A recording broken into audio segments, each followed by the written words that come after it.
ഞാൻ അന്ന് DC president ആയിരുന്നെങ്കിൽ എന്നെ ഇവർക്ക് ആർക്കും പിടിച്ചു നിർത്താൻ പറ്റില്ല.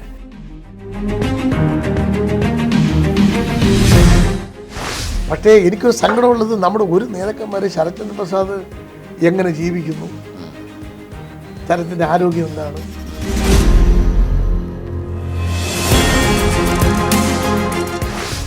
പക്ഷേ ഉമ്മൻചാണ്ടി സാറ് പിറ്റേ ദിവസം ICUവിൽ വന്നു. അപ്പോൾ എനിക്ക് ഡ്രിപ്പും മരുന്നും കിടത്തിയിരിക്കും. എൻ്റെ കിടത്ത കണ്ടപ്പോൾ അദ്ദേഹം കരഞ്ഞു പോയി. അദ്ദേഹത്തിൻ്റെ കണ്ണുനീര് എൻ്റെ കയ്യിൽ.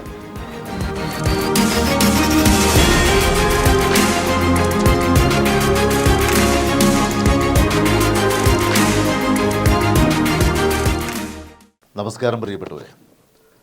പ്രവാസി ഭാരതി മുൻപ് 810 ഫ്രീക്വൻസിയിലും 1539 പ്രക്ഷേപണം ചെയ്തിരുന്നപ്പോൾ ഏറ്റവും ശ്രദ്ധ പിടിച്ചു പറ്റിയ പരിപാടികളൊന്നായിരുന്നു രാഷ്ട്രീയ വർത്തമാനം. നിങ്ങൾ ഓർക്കുന്നുണ്ടാവും. അന്ന് നേതാക്കളെല്ലാം നമ്മുടെ സ്റ്റുഡിയോയിൽ വരികയും നിങ്ങളുമായി നേരിട്ട് സംവദിക്കുകയും ചെയ്ത ഒരു തത്സമയ പരിപാടിയായിരുന്നു പ്രവാസി ഭാരതി പ്രക്ഷേപണം ചെയ്ത രാഷ്ട്രീയ വർത്തമാനം. പ്രിയപ്പെട്ടവരെ, ഒരു ചെറിയ ഇടവേളയ്ക്ക് ശേഷം രാഷ്ട്രീയ വർത്തമാനം എന്ന പരിപാടി നമ്മൾ പുനരാരംഭിക്കുകയാണ്.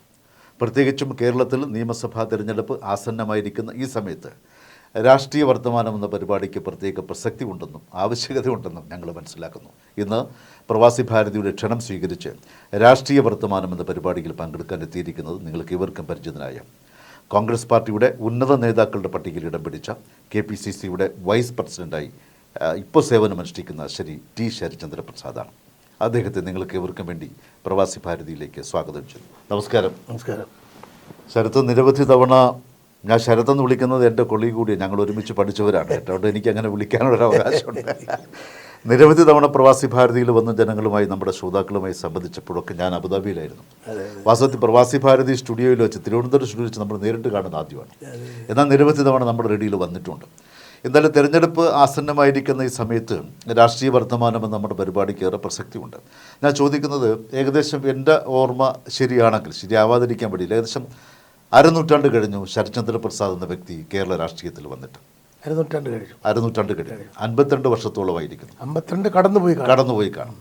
അപ്പോൾ അന്ന് ഏകദേശം അരനൂറ്റാണ്ടുകൾക്ക് മുമ്പ് കേരള രാഷ്ട്രീയത്തിൽ കടന്നു വന്ന KPCCയുടെ ഒരു നേതാവ്, കോൺഗ്രസ് നേതാവ്, ഇന്നത്തെ കേരള രാഷ്ട്രീയത്തെ എങ്ങനെയാണ് തമ്മിൽ താരതമ്യം ചെയ്യുന്നത്, വിലയിരുത്തുന്നത്? അന്നത്തെ രാഷ്ട്രീയവും ഇന്നത്തെ രാഷ്ട്രീയവും തമ്മിൽ വലിയ വ്യത്യാസമാണ്. അന്നത്തെ രാഷ്ട്രീയമെല്ലാം നമ്മൾ ആത്മബന്ധം ഉറപ്പിച്ചുകൊണ്ട്, ഹൃദയം കൊണ്ട്, മനസ്സുകൊണ്ട് പരസ്പരം പൊരുത്തപ്പെട്ട് ഒരുമിച്ച് ഒരു കുടുംബത്തിലെ അംഗങ്ങളെ പോലെയായിരുന്നു ആ വിദ്യാർത്ഥി കാലഘട്ടത്തിലെ പൊതുപ്രവർത്തനം, രാഷ്ട്രീയ പ്രവർത്തനം എന്ന് പറയുന്നത്. കാര്യം ഒരാൾക്കൊരു പ്രയാസം വന്നാൽ അവിടെ കൂടെ നിൽക്കുകയാണ്. ആശുപത്രിയിൽ കിടക്കുകയാണെങ്കിൽ അവിടെ കൂടെ കിടക്കുകയാണ്. അറസ്റ്റ് വരിച്ച് പോവുകയാണെങ്കിൽ ഞങ്ങൾ ഒരുമിച്ച് പോവുകയാണ്. പട്ടിണിയാണെങ്കിൽ ഒരുമിച്ച് പട്ടിണി കിടക്കുകയാണ്. ഭക്ഷണം കഴിക്കുകയാണെങ്കിൽ ഉള്ളത് കൊണ്ട് ഒരുമിച്ച് കഴിക്കുകയാണ്.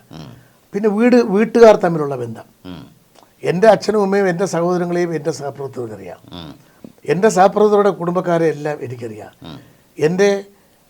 എൻ്റെ വിദ്യാർത്ഥി കാലഘട്ടത്തിൽ ഞാനൊരു KSU നേതാവായി വളർന്നു വന്ന അവസരത്തിൽ എൻ്റെ വീട്ടിൽ വന്ന് കിടന്ന് ഭക്ഷണം കഴിച്ചു പോകാത്ത അങ്ങനെ വലുതായിട്ട് നേതാക്കന്മാരൊന്നും എല്ലാവരും ഏകദേശം എല്ലാവരും എൻ്റെ അച്ഛനും അമ്മയും എൻ്റെ കുടുംബക്കാരെല്ലാവരുമായിട്ട് അടുപ്പമുള്ള ആത്മബന്ധമുള്ളവരാണ്. അപ്പോൾ ഇന്ന് ആ ഒരു ആത്മബന്ധം കുറേ നഷ്ടപ്പെട്ടു എന്നാണ് പറയുന്നത്. ഇന്ന് ആ ആത്മബന്ധമില്ല. ഇന്നെല്ലാം ഫേസ്ബുക്ക്, ഇൻസ്റ്റഗ്രാം, ലൈക്ക്, കമൻറ്റ്, അങ്ങനെയൊക്കെ ഉള്ള ഏർപ്പാട്. അപ്പം നേതാക്കൾക്കും ജനങ്ങളുമായുള്ള ബന്ധം നഷ്ടപ്പെട്ടിട്ടുണ്ടോ പണ്ടത്തെ അപേക്ഷിച്ച്? ഉന്നത നേതാക്കന്മാർ ജനങ്ങളുമായി ബന്ധം നിലനിർത്താൻ വേണ്ടി ശ്രമിക്കുന്നുണ്ട്. അവർ ജനകീയ സമരങ്ങളിൽ പങ്കെടുത്ത് അവർ നിൽക്കുന്നുണ്ട്. പക്ഷേ പുതിയ തലമുറയിൽപ്പെട്ട ആളുകൾ ഇതെല്ലാം സോഷ്യൽ മീഡിയ വിരൽത്തുമ്പിൽ വരുന്നത് കൊണ്ട് ഉള്ള കാര്യങ്ങൾ. പക്ഷേ വിരൽത്തുമ്പിൽ കൂടി ഇത് ചെയ്യുന്നുണ്ടെങ്കിലും സിൻസിയറായി സമരങ്ങളിൽ പോലീസുമായി ഏറ്റുമുട്ടുകയും ആശുപത്രിയിൽ പോവുകയും ജയിലിൽ കിടക്കുകയും ചെയ്യുന്ന 10,000-കണക്കിന് പ്രവർത്തകർ ഇപ്പോഴും ഉണ്ട്. പക്ഷെ ഒരു തുള്ളി വേർപ്പ് പോലും ഒഴുക്കാതെ ഈ സോഷ്യൽ മീഡിയയുടെ തണലിൽ വീരശൂര പരാക്രമികളായി നേടിയെടുക്കുന്നത്. എൻ്റെയൊക്കെ വിദ്യാർത്ഥി കാലഘട്ടത്തിൽ ഞാൻ അന്ന് ഈ സോഷ്യൽ മീഡിയയിൽ ഒന്നുമില്ല. ആകെ ആ സമയത്ത് ചാനലുമില്ല. ഒരു 74, 75 കാലഘട്ടങ്ങളിൽ ചാനലുകൾ പോലുമില്ല. ആകെ ഓൾ ഇന്ത്യ റേഡിയോ, പിന്നെ ദൂരദർശൻ്റെ പിന്നീട് ഇങ്ങോട്ട് വരുന്നപ്പോൾ ദൂരദർശൻ്റെ ഒരു ചെറിയ കാര്യമുണ്ട്, ബാക്കി ഒന്നുമില്ല. ആ സമയത്ത് നമ്മളൊക്കെ എല്ലാ ജില്ലയിലും പോയി സമരത്തിൽ പങ്കെടുത്ത് പത്രസമ്മേളനം നടത്തി, പത്രക്കാരെ കണ്ട് സ്റ്റേറ്റ്മെൻറ്റ് കൊടുത്ത്, അങ്ങനെ നമ്മൾ ഇത് പൊളിറ്റിക്സിൽ പ്രചരണം എന്ന് പറയുന്നത് ഒരുതരം മാർക്കറ്റിംഗ് ആണല്ലോ. നമ്മളൊക്കെ നമ്മളെ ശരീരവും മുഖവുമായി ജില്ലകളിൽ ചെന്ന് വിദ്യാർത്ഥികളുടെ ഇടയിൽ ഇറങ്ങി നമ്മളെ മുഖം നേരിട്ട് പരിചയപ്പെട്ടാണ്. ഇപ്പൊ പലയിടത്തും ചെല്ലുമ്പോഴത്തേക്ക് ചില ആൾ നമ്മുടെ അടുത്തും പറയും, സാറിന് ടി വിയിൽ കണ്ടതല്ല പരിചയമുണ്ട്, നേരിട്ട് പാത്രം. പണ്ട് അങ്ങനെയല്ല, നേരിട്ടാണ് എല്ലാവരെയും കാണുന്നത്. പക്ഷേ നമ്മളൊരു ബസ്സിൽ കയറിയാൽ ട്രെയിനിൽ കയറിയാൽ ആളുകൾ ചോദിക്കും, ശരത്തല്ലേ എന്നൊക്കെ. അന്ന് പരിമിതമായ ഈ എന്താണ് വാർത്താവിനിമയ സംവിധാനമുള്ള സമയത്തും നമ്മൾ നേരിട്ട് മനുഷ്യരുമായി ഇടപെടക്കി അവരുമായി പരിചയം പുതുക്കി അല്ലെങ്കിൽ അവരുമായിട്ടുള്ള ബന്ധപ്പെട്ട് നമ്മൾ അങ്ങനെ പോകുന്നതാണ്. ഇപ്പോൾ അതല്ല. അന്നൊക്കെ വരുമ്പോഴത്തേക്ക് നമ്മൾ ചെന്നാൽ നമുക്ക് ബസ്സിൽ പോയി ഇറങ്ങും. ഞാനൊക്കെ ഈ തിരുവനന്തപുരം ജില്ലയിൽ തന്നെ ബസ്സിൽ പോയി ഇറങ്ങി അവിടുന്ന് സൈക്കിൾ ഷോപ്പിൽ നിന്ന് ഒരു സൈക്കിൾ വാടകയ്ക്ക് എടുത്ത് അതിനകത്ത് യൂണിറ്റ് പ്രസിഡന്റ് കയറ്റി ഫ്രണ്ടിലോ ബാക്കിലോ ഇരുത്തി ചവിട്ടി പോയാണ് കേസ് ഉണ്ടാക്കിയിരുന്നു. അത് ആ ഒരു സ്ഥിതി പഴയ ഒരു കാലത്തല്ലേ അങ്ങനെയായിരുന്നു നമ്മുടെയൊക്കെ ഒരു വിദ്യാർത്ഥി. ഇപ്പൊ അതൊക്കെ മാറി. ഇപ്പൊ എല്ലാം കെ കരുണാകരന്റെ ഒരു മാനസപുത്രൻ എന്നന്ന് മാധ്യമങ്ങൾ വിശേഷിപ്പിച്ചിരുന്നു അഡ്വക്കേറ്റ് ടി ശരത് പ്രസാദിനെ, അന്നത്തെ ശരത്തിനെ. എങ്ങനെയായിരുന്നു കെ കരുണാകരനുമായിട്ടുള്ള ബന്ധം ഇത്രയധികം ദൃഢമാകാനുള്ള കാരണം എന്താ? ഞാൻ എൻ്റെ വിദ്യാർത്ഥി കാല ജീവിതത്തിൽ ഞാൻ ഈ തിരുവനന്തപുരത്ത് ഞാൻ ഈ ശംഖുമുഖത്തുള്ള സെയിൻറ് റോസ് കോൺവെന്റിലാണ് 4ാം ക്ലാസ് വരെ പഠിച്ചത്. അത് കഴിഞ്ഞ് 5 മുതൽ 10 വരെ പഠിച്ചത് ഈ ജനറൽ ഹോസ്പിറ്റലുള്ള സെയിൻറ് ജോസഫ്സ് ഹൈസ്കൂളിലാണ്. ഞാൻ അവിടെ വരുമ്പോൾ ഒരുപാട് ഉന്നത ലീഡറുടെ മകൻ മുരളീധരൻ, പോൾ പി മാണിയുടെ മകൻ, ബേബി ജോണിൻ്റെ മകൻ, ഇപ്പോൾ ഈ അടുത്ത ഷിബു ബേബി ജോണിൻ്റെ ബ്രദർ, പിന്നെ MK മുനീർ, മുഹമ്മദ് കോയയുടെ മകൻ, അങ്ങനെ ഒരുപാട് നേതാക്കന്മാരുടെ മക്കളൊക്കെ ഇവിടെ ഉണ്ട്. സെയിൻറ് ജോസഫ് സ്കൂളിലുണ്ട്. എനിക്ക് മുമ്പ് സീനിയറായിട്ട് ചെറിയാമ്പലിപ്പൂ ഉണ്ടായിരുന്നു. പക്ഷേ ഈ ആളുകളെയൊക്കെ ഞങ്ങൾ ഒരുമിച്ച് കാണുന്ന ആളുകളാണ്, ഞങ്ങളുടെ ആ കാലഘട്ടത്തിൽ ഉണ്ടായിരുന്നതാണ്. അപ്പോൾ അന്ന് എനിക്കിന്നും ഓർമ്മയുണ്ട്, ബസ്സിൽ വന്ന് ജനറൽ ഹോസ്പിറ്റൽ ജംഗ്ഷനിൽ ഇറങ്ങിയാൽ ഓൾ ഇന്ത്യസ് കോൺവെന്റിലേക്ക് തിരിയുന്നതിൻ്റെ അവിടെ ഒരു പേപ്പർ കടയുണ്ട്, ന്യൂസ് പേപ്പർ കട. അവിടെ വന്ന് വീക്ഷണം മേടിച്ച് ഞാൻ മടക്കി എൻ്റെ ബാഗിനകത്ത് ഒളിച്ചു വെച്ചിട്ടാണ് സ്കൂളിൽ പഠിക്കുമ്പോൾ. അപ്പോൾ അന്ന് നമ്മൾ മനസ്സ് നിറച്ചിരിക്കുന്നത് കെ കരുണാകരൻ, AK ആന്റണി, ഇന്ദിരാഗാന്ധി, അങ്ങനെ ഒരു ചിത്രമാണ്. ആ ഒരു ഇതിൽ ഞാൻ പഠിച്ച സ്കൂളിൽ 10ാം ക്ലാസ് വരെയൊന്നും സ്കൂളിൽ രാഷ്ട്രീയമില്ല. സെന്റ് ജോസഫ് സ്കൂളിൽ രാഷ്ട്രീയമില്ല. പക്ഷേ എല്ലാ സമരവും അവിടെ നടക്കും. അതൊക്കെ ഞങ്ങൾ കൊണ്ടുവരും. നമുക്ക് നഗരത്തിൽ എല്ലായിടത്തും സുഹൃത്തുക്കളുണ്ടല്ലോ. 9ഉം 10ഉം ഒക്കെ ആയപ്പോഴത്തേക്ക് രാവിലെ സ്കൂൾ ഗോയിങ് ഉണ്ട് ആ ഒരു വിക്ടറിയിലേക്ക്. അപ്പം ഞങ്ങളെല്ലാം രാവിലെ കാണും 7 മുതൽ 8 വരെ. അപ്പോൾ എല്ലാം ആശയവിനിമയം നടത്തും. അപ്പോൾ അവരെല്ലാം സമരം വരും. അപ്പോൾ അത് അന്നത്തെ ഒരു വിനോദമായി. പക്ഷേ ഞാൻ സ്കൂളിൽ അങ്ങനെയാണെങ്കിൽ പോലും ഈ 6ലും 7ലും 8ലും പഠിക്കുമ്പോഴും ലോക്കൽ രാഷ്ട്രീയത്തിൽ എൻ്റെ കുടുംബത്തിൽ എല്ലാവരും കോൺഗ്രസ് ആയതുകൊണ്ട്, സഹോദരന്മാരൊക്കെ യൂത്ത് കോൺഗ്രസ് ആയതുകൊണ്ട് ലോക്കൽ രാഷ്ട്രീയത്തിൽ വോട്ട് പിടി. എനിക്ക് ഇന്നും ഓർമ്മയുണ്ട് എമ്മനും പങ്കനും വേണ്ടി വോട്ട് പിടിച്ചത്. MN ഗോവിന്ദൻ നായരും കെ പങ്കജാക്ഷനും, ഒരാൾ അസംബ്ലിയിലും ഒരാൾ പാർലമെന്റിലും. എമ്മനും പങ്കനും ഇപ്പോൾ എൻ്റെ മനസ്സിൽ നാവത്തും ഇപ്പോഴും നിൽക്കുന്നതാണ്. ഞാൻ സ്കൂൾ വിദ്യാർത്ഥി ആയിരിക്കുമ്പോഴാണ് അവരുടെ നോട്ടീസുമായി വീടുകളിലൊക്കെ പോവുക. ആശം ഒരു KSU നേതാവായി രൂപാന്തരപ്പെടുന്നത് ചെമ്പഴന്തി SM കോളേജിലെ പ്രീ ഡിഗ്രി വിദ്യാഭ്യാസ കാലത്തിലാണ്. ഫസ്റ്റ് പ്രീ ഡിഗ്രി പഠിക്കുമ്പോൾ അറിയാമല്ലോ, അടിയന്തരാവസ്ഥ അങ്ങോട്ട് കഴിയുന്ന ഒരു സമയമാണ്. അപ്പോൾ കോളേജ് ഇലക്ഷനും ഇല്ല. സെക്കൻഡ് പ്രീ ഡിഗ്രി ആയപ്പോഴത്തേക്ക് കോളേജ് ക്ലാസ് ഇലക്ഷനിലേക്കും ആദ്യം പറഞ്ഞു. പിന്നെ അത് തലേദിവസം ക്ലാസ് ഇലക്ഷൻ വന്നു. 76, 77 അടിയന്തരാവസ്ഥ പിൻവലിക്കുന്ന സമയത്ത് കോളേജ് ഇലക്ഷൻ തന്നെ വന്നു. ആ സമയത്ത് കേരളത്തിലെമ്പാടും KSU അടിയന്തരാവസ്ഥയിൽ KSU തകർന്നടിഞ്ഞു എന്ന് പറഞ്ഞ് വാർത്തയായിരുന്നു. പക്ഷേ തിരുവനന്തപുരത്ത് അപൂർവം ജയിച്ച KSUകാരിൽ ഒരാൾ ഞാനായിരുന്നു. ഞാൻ യൂണിവേഴ്സിറ്റിയുടെ കൗൺസിലറായി ചെമ്പഴന്തി കോളേജിൽ ജയിച്ചു. ഞങ്ങളുടെ പാനലിലെ ചെയർമാൻ, ജനറൽ സെക്രട്ടറി, മറ്റേ കൗൺസിലർ എല്ലാവരും തോറ്റു. ഞാൻ മാത്രം ജയിച്ചു. കാരണം അവിടെ KSUവിന് സിന്ദാബാദ് വിളിച്ച് ആഴ്ചയിൽ 2-3 ദിവസം എന്നെ മർദ്ദിക്കുമായിരുന്നു. ഞാൻ ഒറ്റയ്ക്കൊന്ന് പോരുന്നു. ഞാൻ എൻ്റെ ഒരു ബ്ലഡിൻ്റെ ഒരു വീര്യം വെച്ചിട്ട് എത്ര സംഘർഷം നടന്നാലും ഞാൻ പോകില്ല. ഞാൻ അവിടെ നിന്ന് തർക്കിച്ച് നിന്ന്. അപ്പോൾ CPM വിശ്വാസികളെ അധ്യാപകർക്ക് പോലും എന്നെ വലിയ ഇഷ്ടമായിരുന്നു. ചിലപ്പോഴൊക്കെ എന്നെ ആക്രമിക്കാൻ വരുമ്പോൾ ആ അധ്യാപകൻ എന്നെ രവി സാർ എന്ന് പറയുന്ന സാറിന് എനിക്ക് ഓർമ്മയുണ്ട്, മാത്സിൽ പൊക്കോളെ ഭയങ്കര മാർക്സിസ്റ്റാണ്. എന്നെ ഒരിക്കലും എല്ലാം കൂടെ വളഞ്ഞ് അടിച്ച് റെഡിയാക്കാൻ വേണ്ടി വന്ന സാറ് മുണ്ടും മടത്തി കുത്തി വന്നിട്ട് ആർക്കടാ ശരത്തിന് അടിക്കണമെന്നൊക്കെ ചോദിച്ചുകൊണ്ട് എന്നെ പിടിച്ചുകൊണ്ട് ലാജാനുഭാവമാണ്. അങ്ങനെയൊക്കെ അധ്യാപകർക്ക് എൻ്റെ അടുത്ത് അവർക്കൊക്കെ പൊളിറ്റിക്സ് ഉണ്ടെങ്കിലും വാസ്തവത്തിലൊരു ചെമ്പഴന്തി SN കോളേജിൻ്റെ പ്ലാറ്റ്ഫോമിലൂടെയാണ് ശരത് KSU എന്നുള്ള നേതൃസ്ഥാനം. ചെമ്പഴന്തി SN കോളേജാണ് എൻ്റെ രാഷ്ട്രീയത്തിൻ്റെ വിത്ത് പാകിയത്. അതെ, അല്ല കരുണാകരനോട്ടുള്ള അടുപ്പം എങ്ങനെ തുടങ്ങി? അപ്പം അവിടെ നിന്ന് അതാണ് പറഞ്ഞത്. അവിടെ നിന്ന് 78 കോൺഗ്രസ് ഇന്ദിരാഗാന്ധി ജനുവരി 1 ഗ്ലാസ് ഹൗസിൽ കർണാടകത്തിൽ പാർട്ടി കോൺഗ്രസ് ആയി, ഇന്ത്യൻ നാഷണൽ കോൺഗ്രസ് ആയി ഇന്ദിര എന്ന് പറഞ്ഞ് പ്രഖ്യാപിക്കുമ്പോൾ ഞാൻ സ്വാഭാവികമായിട്ട് എൻ്റെ വീട്ടുകാരെല്ലാം ഞങ്ങളെല്ലാം ഇന്ദിരാഗാന്ധിയുടെ കൂടെയാണ്. അപ്പോൾ സ്വാഭാവികമായിട്ട് ഇവിടെ ലീഡറുടെ കൂടെയാണ്, നമ്മൾ ലീഡറുടെ കൂടെ നിന്നു. അപ്പോൾ ആ സമയത്ത് അവിടെ ഇത് നടക്കുമ്പോൾ തിരുവനന്തപുരത്ത് AK ആന്റണിയുടെ നേതൃത്വത്തിൽ ഉള്ള കോൺഗ്രസും KSUവിൻ്റെ ശക്തി പ്രകടനം, ഇന്ദിരയെ ഞങ്ങൾ സ്നേഹിച്ചു, ഇന്ദിര നമ്മെ വഞ്ചിച്ചു എന്ന് പറഞ്ഞ് KSU മുദ്രാവാക്യം വിളിച്ചിട്ട് അന്ന് ഇന്ദിരാഗാന്ധി വിരുദ്ധ ചേരിയാണ് കേരളത്തിലെ കോൺഗ്രസ്.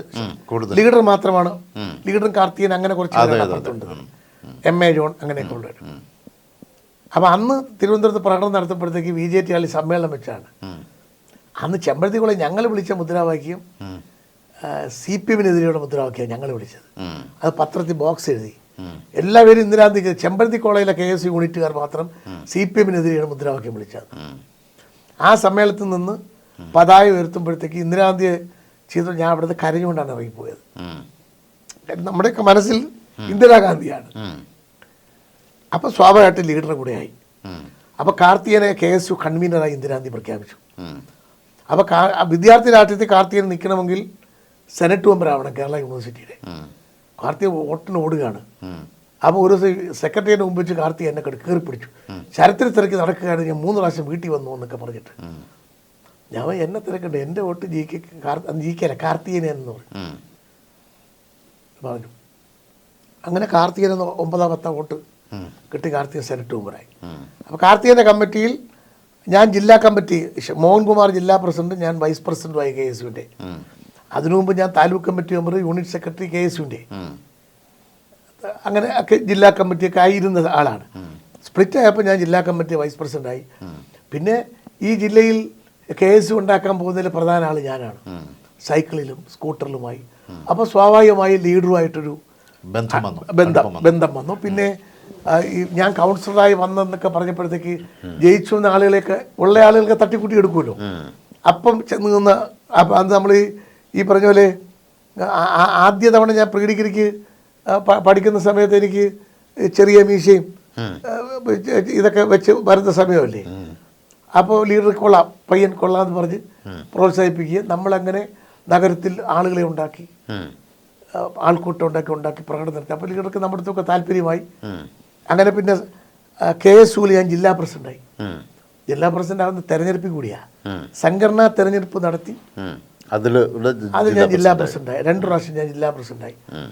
അപ്പോൾ പിന്നെ സമരങ്ങളും കാര്യങ്ങളും. ആ സമയത്താണ് രമേശ് ചെന്നിത്തല KSU പ്രസിഡന്റ് ആയിരിക്കുമ്പോഴാണ് ആയുർവേദ കോളേജിൻ്റെ അവിടെ വെച്ച് എന്നെ വാരിക്കുന്തം കൊണ്ട് സംസ്കൃത കോളേജിലെ SFIക്കാരും CIT-കാരും 10-100 പേര് വന്ന് ഞാൻ യൂത്ത് കോൺഗ്രസ് ഓഫീസിൽ നിന്ന് ഇറങ്ങുമ്പോൾ സ്കൂട്ടറിലിരിക്കുമ്പോൾ എന്നെ സ്കൂട്ടർ പിടിച്ചു നിർത്തി മുതുകത്ത് കുത്തുന്നത്. ഹാർട്ടിൻ്റെ ഭിത്തി വരെ വാരിക്കുന്തം ഇറങ്ങിപ്പോയി. ഹാർട്ടിൻ്റെ ഭിത്തി കൊണ്ട് ഞാൻ ചത്തുപോയനെ. ഓർഗൻസ് എല്ലാം പുറത്ത് ചാടി. പറഞ്ഞാൽ വലിയ കഥയാണ്. ജനറൽ ഹോസ്പിറ്റലിൽ കൊണ്ടുപോയി സീരിയസ് ആണെന്ന് പറഞ്ഞു ഡോക്ടർ. അന്ന് ട്രിവാൻഡ്രം ജനറൽ ഹോസ്പിറ്റൽ എക്വിപ്ഡ് അല്ല, മെഡിക്കൽ കോളേജ് പോകാൻ പറയും. മെഡിക്കൽ കോളേജ് ചെന്ന് സ്ട്രെച്ചറിൽ കയറി കിടന്നത് എൻ്റെ ബോധം പോയി. പക്ഷേ ഉടുപ്പൂരി ഞാൻ കൈവച്ച്, ബനീന് ഉടുപ്പൂരിയാണ് ഞാൻ കാണിച്ചത്, അത് കൈയിരിക്കുകയാണ്. ഡോക്ടർ മുതു. അപ്പോൾ എനിക്ക് എന്തോ മനസ്സിലായി കുഴപ്പം. ഞാൻ അന്ന് കാറിലൊക്കെ ഒരു കിളിയുണ്ടല്ലോ, ഡ്രൈവറെ കൂടെ ഒരുത്തം കൂടി ഇരിക്കും. ഞാൻ മോനെ എന്തെങ്കിലും ഉണ്ടോ എന്ന് നോക്കാമെന്ന് പറഞ്ഞു. അനിയ എന്തെങ്കിലും ഉണ്ടോ നോക്കാൻ പറഞ്ഞു. ഉച്ച പയ്യനാ.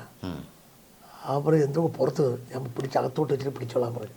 ഈ വെളിയിൽ കിടന്ന സാധനമെല്ലാം പിടിച്ച് അകത്തോട്ട് വെച്ചിട്ട് പിടിച്ചോണ്ടത്. മെഡിക്കൽ കോളേജിൽ ചെന്ന് സ്ട്രെച്ചറിൽ കയറി കിടന്നു എൻ്റെ ബോധം പോയി. അതുവരെ ഞാൻ പിടിച്ചു നിന്നു. കുത്തു കിട്ടിയപ്പോൾ ഞാൻ വീണ് പോയെങ്കിൽ വഴിയിൽ വെച്ച് മരിച്ചു പോയനെ. ഡോക്ടർ ചെന്നിട്ട് ഓപ്പറേഷൻ ഒരു 5-6 മണിക്കൂർ എടുത്തു ഓപ്പറേഷൻ. അത് ശരി. അപ്പം എനിക്ക് ബോധം വന്നപ്പോഴത്തേക്കാണ് നമ്മുടെ ആളുകൾ അവിടെ നിന്നപ്പോൾ പറഞ്ഞത് 10 മിനിറ്റ് താമസിച്ചെങ്കിൽ മരിച്ചു എന്ന് ഡോക്ടർ പറഞ്ഞു. അതിൽ അകത്ത് ക്ലോട്ടിംഗ് ഒക്കെ ആയി വലിയ പ്രോബ്ലമായി പോയാൽ. അപ്പോൾ അപ്പോഴത്തേക്കൊക്കെ ലീഡർ പിന്നെ അങ്ങ് അപ്പോൾ കാർത്തികനാണ് നയിക്കുന്നത്. കാർത്തികൻ, രമേശ് എല്ലാം കൂടെ നമുക്ക് വേണ്ടി ആ സമയത്താണ് എന്നെ കുത്തിയെ പ്രതിഷേധിച്ചുകൊണ്ട് കാർത്തികൻ പ്രകടനം നടത്തുമ്പോഴത്തേക്ക് നയനാരുടെ വണ്ടിയിൽ ആരോ പന്തമെടുത്ത് പറഞ്ഞ് കാർത്തികനെയൊക്കെ അറസ്റ്റ് ചെയ്യാനൊക്കെ വലിയ പ്രശ്നങ്ങളൊക്കെ ഉണ്ടായത്. അത് കഴിഞ്ഞ് പിന്നെ ലീഡർ 82 ലീഡർ, ഞാൻ 82 കേരള യൂണിവേഴ്സിറ്റിയുടെ ചെയർമാൻ, ഞാൻ ശിവൻകുട്ടിയായിട്ടാണ് മത്സരിച്ചത്. അന്ന് ശിവൻകുട്ടി SFI സംസ്ഥാന സെക്രട്ടറി, ഞാൻ KSU സംസ്ഥാന സെക്രട്ടറി. ഞങ്ങൾ തമ്മിലൊരു പ്രത്യേകത കൂടിയുണ്ട്. നമ്മൾ ചെമ്പരത്തി കോളേജിൽ നിന്ന് ശിവൻകുട്ടി സീനിയറായി നിങ്ങൾ പിരിയുമ്പോഴത്തേക്ക് ശിവൻകുട്ടി SFI ജില്ലാ സെക്രട്ടറി ആകുമ്പോഴത്തേക്ക് ഞാൻ KSU ജില്ലാ വൈസ് പ്രസിഡന്റായി. ശിവൻകുട്ടി SFI ജില്ലാ പ്രസിഡന്റ് ആകുമ്പോൾ ഞാൻ KSU ജില്ലാ പ്രസിഡന്റായി. ശിവൻകുട്ടി SFI സ്റ്റേറ്റ് സെക്രട്ടറി ആകുമ്പോൾ ഞാൻ KSU സ്റ്റേറ്റ് സെക്രട്ടറി ആയി. ശിവൻകുട്ടി ഞാനോട്ട് യൂണിവേഴ്സിറ്റി ചെയർമാൻ സ്ഥാനത്തേക്ക് മത്സരിച്ചു. ശിവൻകുട്ടി തോറ്റു, ഞാൻ ജയിച്ചു. ശിവൻകുട്ടി പിന്നീട് SFI പ്രസിഡന്റായി, ഞാൻ KSU പ്രസിഡന്റായി. പിന്നെ പുകില് കേൾക്കണ്ടല്ലോ, ഞങ്ങൾ രണ്ടുപേരുമാണ് രണ്ട് വശത്തുമായിട്ട് കലാലയ ഒരേ കോളേജിൽ പഠിച്ച ഒരേ ഗോതയിൽ പഠിച്ചവർ. ആ സമയത്ത് പക്ഷേ 65% സ്കൂൾ പാർലമെന്റിലും KSU ജയിച്ചു. കേരളത്തിലെ മുഴുവൻ സർവകലാശാലകളുടെ കീഴിലുള്ള കോളേജുകളിൽ ഭൂരിപക്ഷവും KSU ജയിച്ചു. അത് ശരി. യൂണിവേഴ്സിറ്റിയുടെ ചെയർമാനായി. പിന്നെ എന്നെ KSU പ്രസിഡന്റ് ആക്കിയ സമയത്ത് ഞാൻ യൂണിവേഴ്സിറ്റിയുടെ ചെയർമാനായി. ശിവൻകുട്ടി അപ്പുറത്തും ഇപ്പുറത്തും നമ്മളെല്ലാവരും വാശിയാണ്. സമരം എന്നൊക്കെ പറഞ്ഞാൽ ഭയങ്കര വാശി. അന്ന് ലീഡർ മുഖ്യമന്ത്രിയാണ്. അന്ന് പ്രീ ഡിഗ്രി ബോർഡ് സമരം, പോളിടെക്നിക്കൽ സമരമൊക്കെ വന്ന സമയമാണ്. പ്രീ ഡിഗ്രി ബോർഡ് സമരത്തിനും വിളിച്ചപ്പോഴത്തേക്ക് ചർച്ചയിൽ പോയിരുന്നിട്ട് ആദ്യം വാക്കൗട്ട് എടുത്തിയ ഞാനാ. അപ്പോൾ പത്രക്കാരൻ ഞെട്ടിപ്പോയി. പത്രക്കാർ ലീഡർ ചോദിച്ചു, അങ്ങയുടെ ശിഷ്യൻ KSU president Sarathchandra Prasad walkout എടുത്തില്ല, അപ്പോൾ അനീതിയല്ലേ കുട്ടികളോട് കാണിക്കുന്നത്? ആ വിദ്യാർത്ഥികൾക്ക് ഞാൻ ഗവൺമെൻറ്റിൻ്റെ ഭാഗം, അവർ വിദ്യാർത്ഥികളുടെ ഭാഗം. എനിക്ക് ഞാൻ പറയുന്നത് ശരിയെന്ന് തോന്നും, അവർക്ക് അവർ പറയുന്നത് ശരിയെന്ന് തോന്നും. പിന്നെ ശരത്ത് എൻ്റെ ആൾ തന്നെ. പക്ഷേ ശരത്ത് KSU പ്രസിഡന്റാണ്, വിദ്യാർത്ഥികളുടെ പ്രസിഡന്റാണ്. ശരത്ത് അത് പറയാനുള്ള ബാധ്യത ശരത്തിനുണ്ട്. ശരത്ത് അങ്ങനെ തന്നെ പറയണം. അപ്പോൾ ഞാൻ ഗവൺമെൻറ് ഭാഗത്ത് ഞാൻ ഇങ്ങനെ പറയും. പക്ഷേ എവിടെയെങ്കിലും വെച്ച് തീരണമല്ലോ. അതുകൊണ്ട് ശരത്ത് വാക്കൗട്ട് എടുത്തിൽ ഒരു തെറ്റുമില്ല എന്ന് പറഞ്ഞു. ഞാൻ പിന്നെ ഒരാഴ്ച കഴിഞ്ഞ് ഇതിനടുത്ത് പോയുള്ളൂ. കാരണം ഞാൻ അത്ര രൂക്ഷമായിട്ട് പറഞ്ഞിട്ടാണ് പോയത്. അത് കഴിഞ്ഞ് കാണുമ്പോൾ ലീഡർ പറഞ്ഞു ഗംഭീരമായി, നീ അത്രയും പറയാതെ പോയെങ്കിൽ എനിക്ക് വിഷമമായി പോയെന്ന് പറഞ്ഞു. അത് വിദ്യാർത്ഥി രാഷ്ട്രീയത്തിൽ അങ്ങനെ ആയാലേ വിദ്യാർത്ഥി രാഷ്ട്രീയം ശക്തിമായി പോവുകയുള്ളൂ. വിദ്യാർത്ഥികൾക്ക് വേണ്ടി ശരത്ത് വാദിച്ചു, ശരിയെന്ന് പറഞ്ഞു. അപ്പോൾ ആ സമയത്തൊക്കെ കേരളത്തിലെ കലാലയ രാഷ്ട്രീയമൊക്കെ ഇങ്ങനെ കലുഷിതമാണ്. സമരങ്ങളും ഓരോ വിഷയങ്ങളും ഒക്കെ വെച്ചിട്ട്. എന്നാൽ വളരെ ചലനാത്മകമാണ്, വളരെ ഡൈനാമിക്കാണ്. പ്രശ്നങ്ങളോട് വളരെ കൃത്യമായി തന്നെ പ്രതികരിക്കുന്ന അപ്പോഴും തന്നെ പ്രതികരിക്കുകയും നമ്മൾ ആക്ഷനിലേക്ക് പോവുകയും വിദ്യാർത്ഥി രാഷ്ട്രീയത്തിൽ പരിഹാരം ഉണ്ടാക്കുകയും ഒക്കെ ചെയ്യുന്ന സ്ഥിതിയിലേക്ക് ഉണ്ടായി. മൊത്തത്തിൽ ഇപ്പം 52 വർഷക്കാലമായി KPCCയിൽ, ഇപ്പം 10-30 വർഷത്തിലധികമായി KPCCയുടെ ഭാരവാഹിയാണ്. തെരഞ്ഞെടുപ്പ് രാഷ്ട്രീയത്തിൽ വേണ്ടത്രൊരു അവസരം അഡ്വക്കേറ്റ് T. ശരത്ചന്ദ്ര പ്രസാദിന് കിട്ടിയില്ല എന്ന് പറഞ്ഞാൽ എങ്ങനെ പ്രതികരിക്കും? 91 ആറ്റിങ്ങൽ വക്കം പുരുഷോത്തമൻ MLA ആയിരുന്നു. അദ്ദേഹത്തെ ആലപ്പുഴ പാർലമെന്റ് സ്ഥാനാർത്ഥി പോകുന്ന സമയത്ത് ഞാനിന്ന് KSU പ്രസിഡന്റ് കഴിഞ്ഞ് നിൽക്കുകയാണ്. ആ സമയത്ത് ആറ്റിങ്ങൽ അസംബ്ലിയിലത്തേക്ക് എൻ്റെ പേരും കൂടി വന്നിരുന്നു. പക്ഷേ ആ സമയത്ത് സരസ്വതി കുഞ്ഞികൃഷ്ണൻ, കൊല്ലം DCC പ്രസിഡന്റായിരുന്ന സരസ്വതി കുഞ്ഞികൃഷ്ണൻ, അപ്പോൾ ആദ്യമായിട്ടൊരു വനിതയാണ്, അവരവിടുത്തെ ഒരു വലിയ കോൺഗ്രസ് തറവാട്ടിപ്പെട്ടവരാണ്, അവരെ കൊണ്ടുവന്നാണ് ആറ്റിങ്ങൽ നിർത്തിയത്. അപ്പം ഞാനും ഒരു പഞ്ചായത്തിൻ്റെ ഒരു മേഖലയെ ചുമതല എടുത്തൊക്കെ നിന്നിരുന്നു.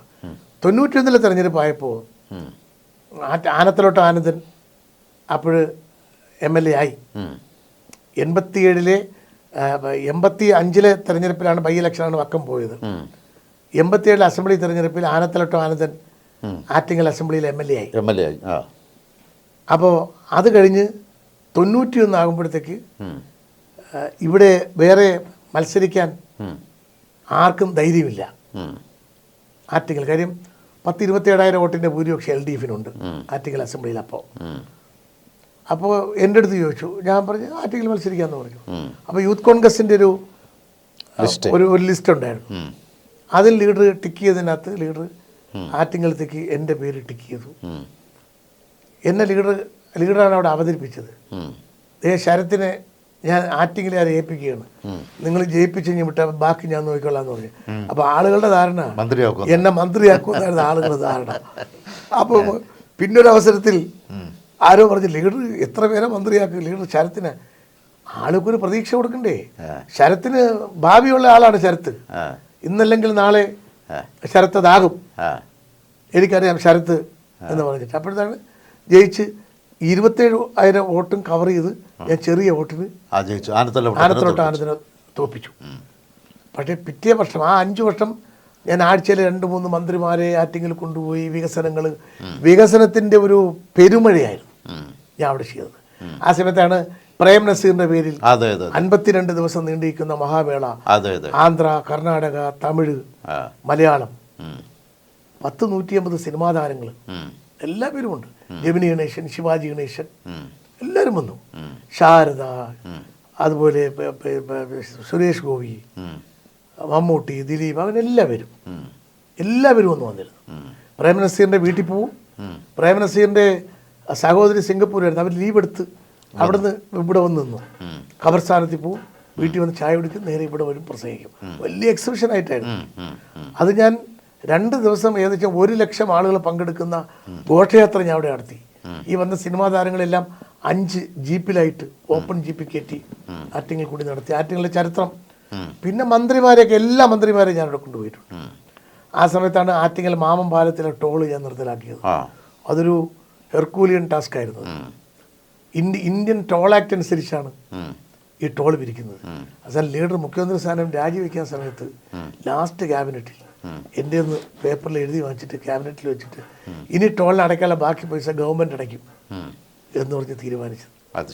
അത് ഈ അടുത്ത ദിവസം ACV-കാർ എൻ്റെ ഒരു ഇൻ്റർവ്യൂ, കാര്യം കേരളം ഒട്ടാകെ ടോൾ സമരം നടക്കുക, MLA-മാർ അറസ്റ്റ് ചെയ്തിരിക്കുന്നു. ഞാൻ ഒരുപാട് സമരം ചെയ്ത് മാറ്റിയൊരു ചരിത്രം ACV-കാരെടുത്തിട്ടു. അത് നല്ലൊരു സാധനം കിട്ടും. അപ്പോൾ എന്താണ് പിന്നെ 91-ല് നല്ല പ്രവർത്തനം കാഴ്ചവെച്ചത്? അതെ, 91-ൽ അവസാനം 90. അപ്പോൾ ഇതിനിടയ്ക്ക് വക്കംജി ആലപ്പുഴയിൽ തോറ്റു പാർലമെന്റിൽ. വക്കംജി ഇവിടെ വന്നു. അപ്പോൾ ചില ആൾ പറഞ്ഞു വക്കംജിയെ ആറ്റിങ്ങിൽ മത്സരിക്കണം. അപ്പോൾ ഇതിനിടയ്ക്ക് വക്കംജിയെ ആൻഡമാൻ നിക്കോബാർ ഐലൻഡിലെ ലഫ്റ്റനന്റ് ഗവർണറായി പോസ്റ്റ് ചെയ്തു. അപ്പോൾ 90 ഇലക്ഷൻ എടുത്തപ്പോൾ പിന്നെ അദ്ദേഹത്തിന് തീരെ ഒരാഴ്ചയേ ഉള്ളൂ.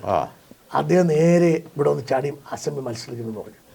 അപ്പോൾ സ്വാഭാവികമായി അവിടെ ദീർഘകാലം MLA ആയിരുന്ന ഒരാളാണ് വക്കംജി. എന്നോട് ചോദിച്ചപ്പോഴത്തേക്ക് ഞാൻ മസിൽ പിടിച്ചാൽ വക്കംജിക്ക് മത്സരിക്കാൻ പറ്റില്ല, സിറ്റിംഗ് MLA ആണ്. ഞാൻ പറഞ്ഞു അദ്ദേഹത്തെ ഒരു മുതിർന്നയാൾ അങ്ങനെ ബലം പിടിക്കണമെങ്കിൽ ഒന്ന് പറയുക, ബലം പിടിക്കണമെങ്കിൽ അദ്ദേഹം എന്ത് ചെയ്യാൻ പറ്റും എനിക്കെന്ന് പറയും. അങ്ങനെ വക്കംജി വന്ന് മത്സരിച്ച് വക്കംജി തോറ്റുപോയി. അപ്പോഴും ആനത്തലോട്ട് ആനന്ദനുമായിട്ട് വക്കംജി തോറ്റു. അപ്പോൾ എനിക്ക് സീറ്റ് തന്നില്ലെങ്കിൽ ക്ഷീണമല്ലേ.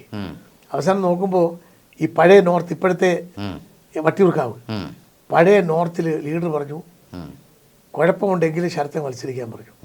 എം വി ജോമാറിനെതിരെ. അന്ന് NSS എതിരാണ്. NSS എന്തിനാ? ചങ്ങനാശ്ശേരിയിൽ മന്നം സമാധിയിൽ പട്ടി കയറി, പോലീസ് ബൂട്ടിട്ട് കയറി. ശിവഗിരിയിൽ പോലീസ് കയറി, സ്വാമിമാരെ അടിച്ചു. ഇതൊക്കെ യാഥാർത്ഥ്യം എത്രത്തോണ്ടുണ്ടെന്നുള്ളതല്ല, പക്ഷേ അത് പ്രചരണപരമായി കത്തി നിൽക്കുന്ന സമയത്ത് NSS-ഉം SNDP എതിരായിരുന്നു. ആ സമയത്ത് ഞാൻ തോറ്റു, ലീഡർ തോറ്റു. എനിക്കൊന്ന് രമേശ് ചെന്നിത്തല, മുരളീധരൻ എല്ലാവരും നേരത്തെ തോക്കുന്ന ഒരു തെരഞ്ഞെടുപ്പായിരുന്നെന്നാണ് എൻ്റെ വിശ്വാസം. ലീഡറും ഞാനും തോറ്റു, രമേശും തോറ്റെന്ന് എനിക്കറിയാം. കാര്യം ഞാൻ ഈ എണ്ണിക്കഴിഞ്ഞ് തോറ്റ് വന്ന് എൻ്റെ ഫ്ലാറ്റിൽ വന്ന് ഞാൻ കിടക്കുമ്പോൾ എന്നെ തൃശ്ശൂരിൽ നിന്ന് ചില ആൾ വിളിക്കുകയാണ്. അവിടുന്ന് DYFI-കാരാ എന്നെ അന്ന് വിളിച്ചത്. ലീഡർക്ക് ചെറിയ വോട്ടിന് ജയിക്കും, കൗണ്ടിങ് സ്റ്റേഷനിൽ കോൺഗ്രസ്സുകാരും ഇല്ല, ഞങ്ങൾക്ക് ലീഡർ ജയിക്കുന്നതുകൊണ്ടാണ് താല്പര്യം, ഒന്ന് വിളിച്ചു പറ, ഇല്ലെങ്കിൽ മാനിപ്പുലേഷൻ ആണെന്ന് പറഞ്ഞു. ഞാൻ ലീഡറെ വിളിച്ചപ്പോൾ ലീഡർ പറഞ്ഞു ചീഫ് ഇലക്ഷൻ ഏജന്റ് വീട്ടിൽ പോയി കിടന്ന് ഉറങ്ങണമെന്ന്. ലീഡർ 1000 വോട്ടാണ് തോറ്റത്. അപ്പോൾ ആ തെരഞ്ഞെടുപ്പിൽ ലീഡർ തോറ്റു, നമ്മളെല്ലാം തോറ്റു. അത് കഴിഞ്ഞിട്ട് തൊട്ടടുത്ത തെരഞ്ഞെടുപ്പിൽ എനിക്ക് സീറ്റ് തന്നില്ല. പിന്നെ എനിക്ക് സീറ്റ് തരുന്നത് കഴിഞ്ഞതിൻ്റെ അങ്ങേ പ്രാവശ്യം 77 ശേഷം കോൺഗ്രസ് ഇതുവരെ ജയിക്കാത്ത സീറ്റാണ് വാമനപുരം. വട്ടിയൂർക്കാവിലും ഇതേ പഴയ നോർത്തിലും ജി കാർത്തിയനാണ് ദീർഘകാലത്തിന്. 77-ൽ വട്ടിയൂർക്കാവ് രവി ജയിച്ചു, പിന്നെ LDF ജയിച്ചുകൊണ്ട് വന്നു, പിന്നെ ജി കാർത്തിയൻ ജയിച്ചു. കാർത്തിയൻ പിറ്റേ തെരഞ്ഞെടുപ്പിൽ തോക്കുന്നു, പിന്നെ ഞാൻ ചെല്ലുന്നു. അപ്പോൾ അതും ഒരു പഴയ ഒരു LDF കോൺസ്റ്റിറ്റ്യുവൻസി ആയിരുന്നു അത്. പിന്നെ എനിക്ക് നോർത്ത് എൻ്റെ മണ്ഡലമാണ്. നോർത്ത്, അതെ, പഴയ അന്ന് നോർത്ത്, അന്ന് ചന്ദ്രശേഖരൻ്റെ അവിടെ ഉള്ളൂർ പഞ്ചായത്തൊക്കെ അതെ അതെ നോർത്തായിരുന്നു. അപ്പോൾ അത് എനിക്കറിയാം. അന്ന് ഞാനവിടെ നോർത്തിൽ മത്സരിക്കുമ്പോൾ ചന്ദ്രശേഖരൻ്റെ പ്രിയപ്പെട്ട പിതാവൊക്കെ എനിക്ക് വേണ്ടി, അതെ അതെ അതെ അതെ, പറയുന്നത് ശരിയല്ലോ എന്നറിയില്ല, ചന്ദ്രസേനന്റെ പിതാവ് ശിവൻകുട്ടി പഞ്ചായത്തിൽ മത്സരിക്കുമ്പോൾ ശിവൻകുട്ടിക്കെതിരെയുള്ള സ്ഥാനാർത്ഥിയായിരുന്നു. അന്ന് ആർക്കും അവിടെ പോകും മത്സരിക്കാനും ധൈര്യമില്ല, ആരും അവിടെ പോകില്ല. ചന്ദ്രസേനന്റെ അച്ഛന് സ്ഥാനാർത്ഥിയായി ഇലക്ഷൻ കൺവെൻഷൻ ഉദ്ഘാടനം ചെയ്ത ഞാനവിടെ പോയി ഉദ്ഘാടനം ചെയ്ത ഇലക്ഷൻ പ്രവർത്തനം നടത്തിയത്. അതൊക്കെ SM കോളേജുമായി ബന്ധപ്പെട്ട് ഉള്ളൂർ എന്ന് പറഞ്ഞാൽ എൻ്റെ അമ്മയുടെ കുടുംബ സ്ഥലമാണ്. അതുകൊണ്ട് എനിക്ക് ആ ബന്ധം അവിടെയുണ്ട്. എന്നെ ആരും ഒന്നും ചെയ്യുന്നില്ല, ആ ബന്ധമുള്ളതുകൊണ്ടാണ്. വാമനപുരത്ത് പക്ഷേ ഇത് കഴിഞ്ഞിട്ടാണ് വാമനപുരത്ത് അവസാനം തരുന്നത്. അപ്പോൾ അതിനു മുമ്പൊരു ഇതുണ്ട്. അതിനു മുമ്പ് ലീഡർ ഉള്ളപ്പോൾ MMS ഈ മണ്ഡലം, തിരുവനന്തപുരം പഴയ വെസ്റ്റ് മണ്ഡലം, MMS MLA ആയിട്ട് അവിടെ നിന്ന് മാറുന്നു. പുള്ളി പറയും ഞാൻ മാറുന്നു, ഇനി സ്വാഭാവികമായിട്ട് ശരത്താണ് അവിടെ വരാനുള്ളത്. ശരത്ത് മത്സരിച്ചു എന്ന് പറഞ്ഞു. അപ്പോൾ ഞാൻ ലീഡർക്ക് സംസാരിച്ചു, ശരി ശരത്തിന് മത്സരിക്കാമെന്ന്. അപ്പോൾ MBR ലീഡറുടെ കൂടെയാണ്. അപ്പോൾ MBRന് കഴക്കൂട്ടം കഴിഞ്ഞിട്ട് പിന്നെ മത്സരിക്കാനൊരു സീറ്റ് കിട്ടിയില്ല. ഒരു പ്രാവശ്യം മത്സരിക്കുന്നത് അദ്ദേഹം. അപ്പോൾ ലീഡർ എന്നോട് പറയുന്നതറിയാം, MBR നമ്മളെ കൂടെ നിൽക്കുക.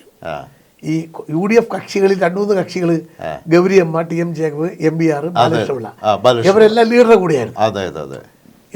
കൂടെയായിരുന്നു. അപ്പോൾ ലീഡർ പറഞ്ഞു, MBR ഇപ്രാവശ്യം നിൽക്കട്ടെ, നീ ആ ഇലക്ഷൻ്റെ പ്രധാന ആളായിട്ട് നിന്നിട്ട് അടുത്ത പ്രാവശ്യം നിനക്ക് ഇവിടെ മത്സരിക്കാമെന്ന് പറഞ്ഞു.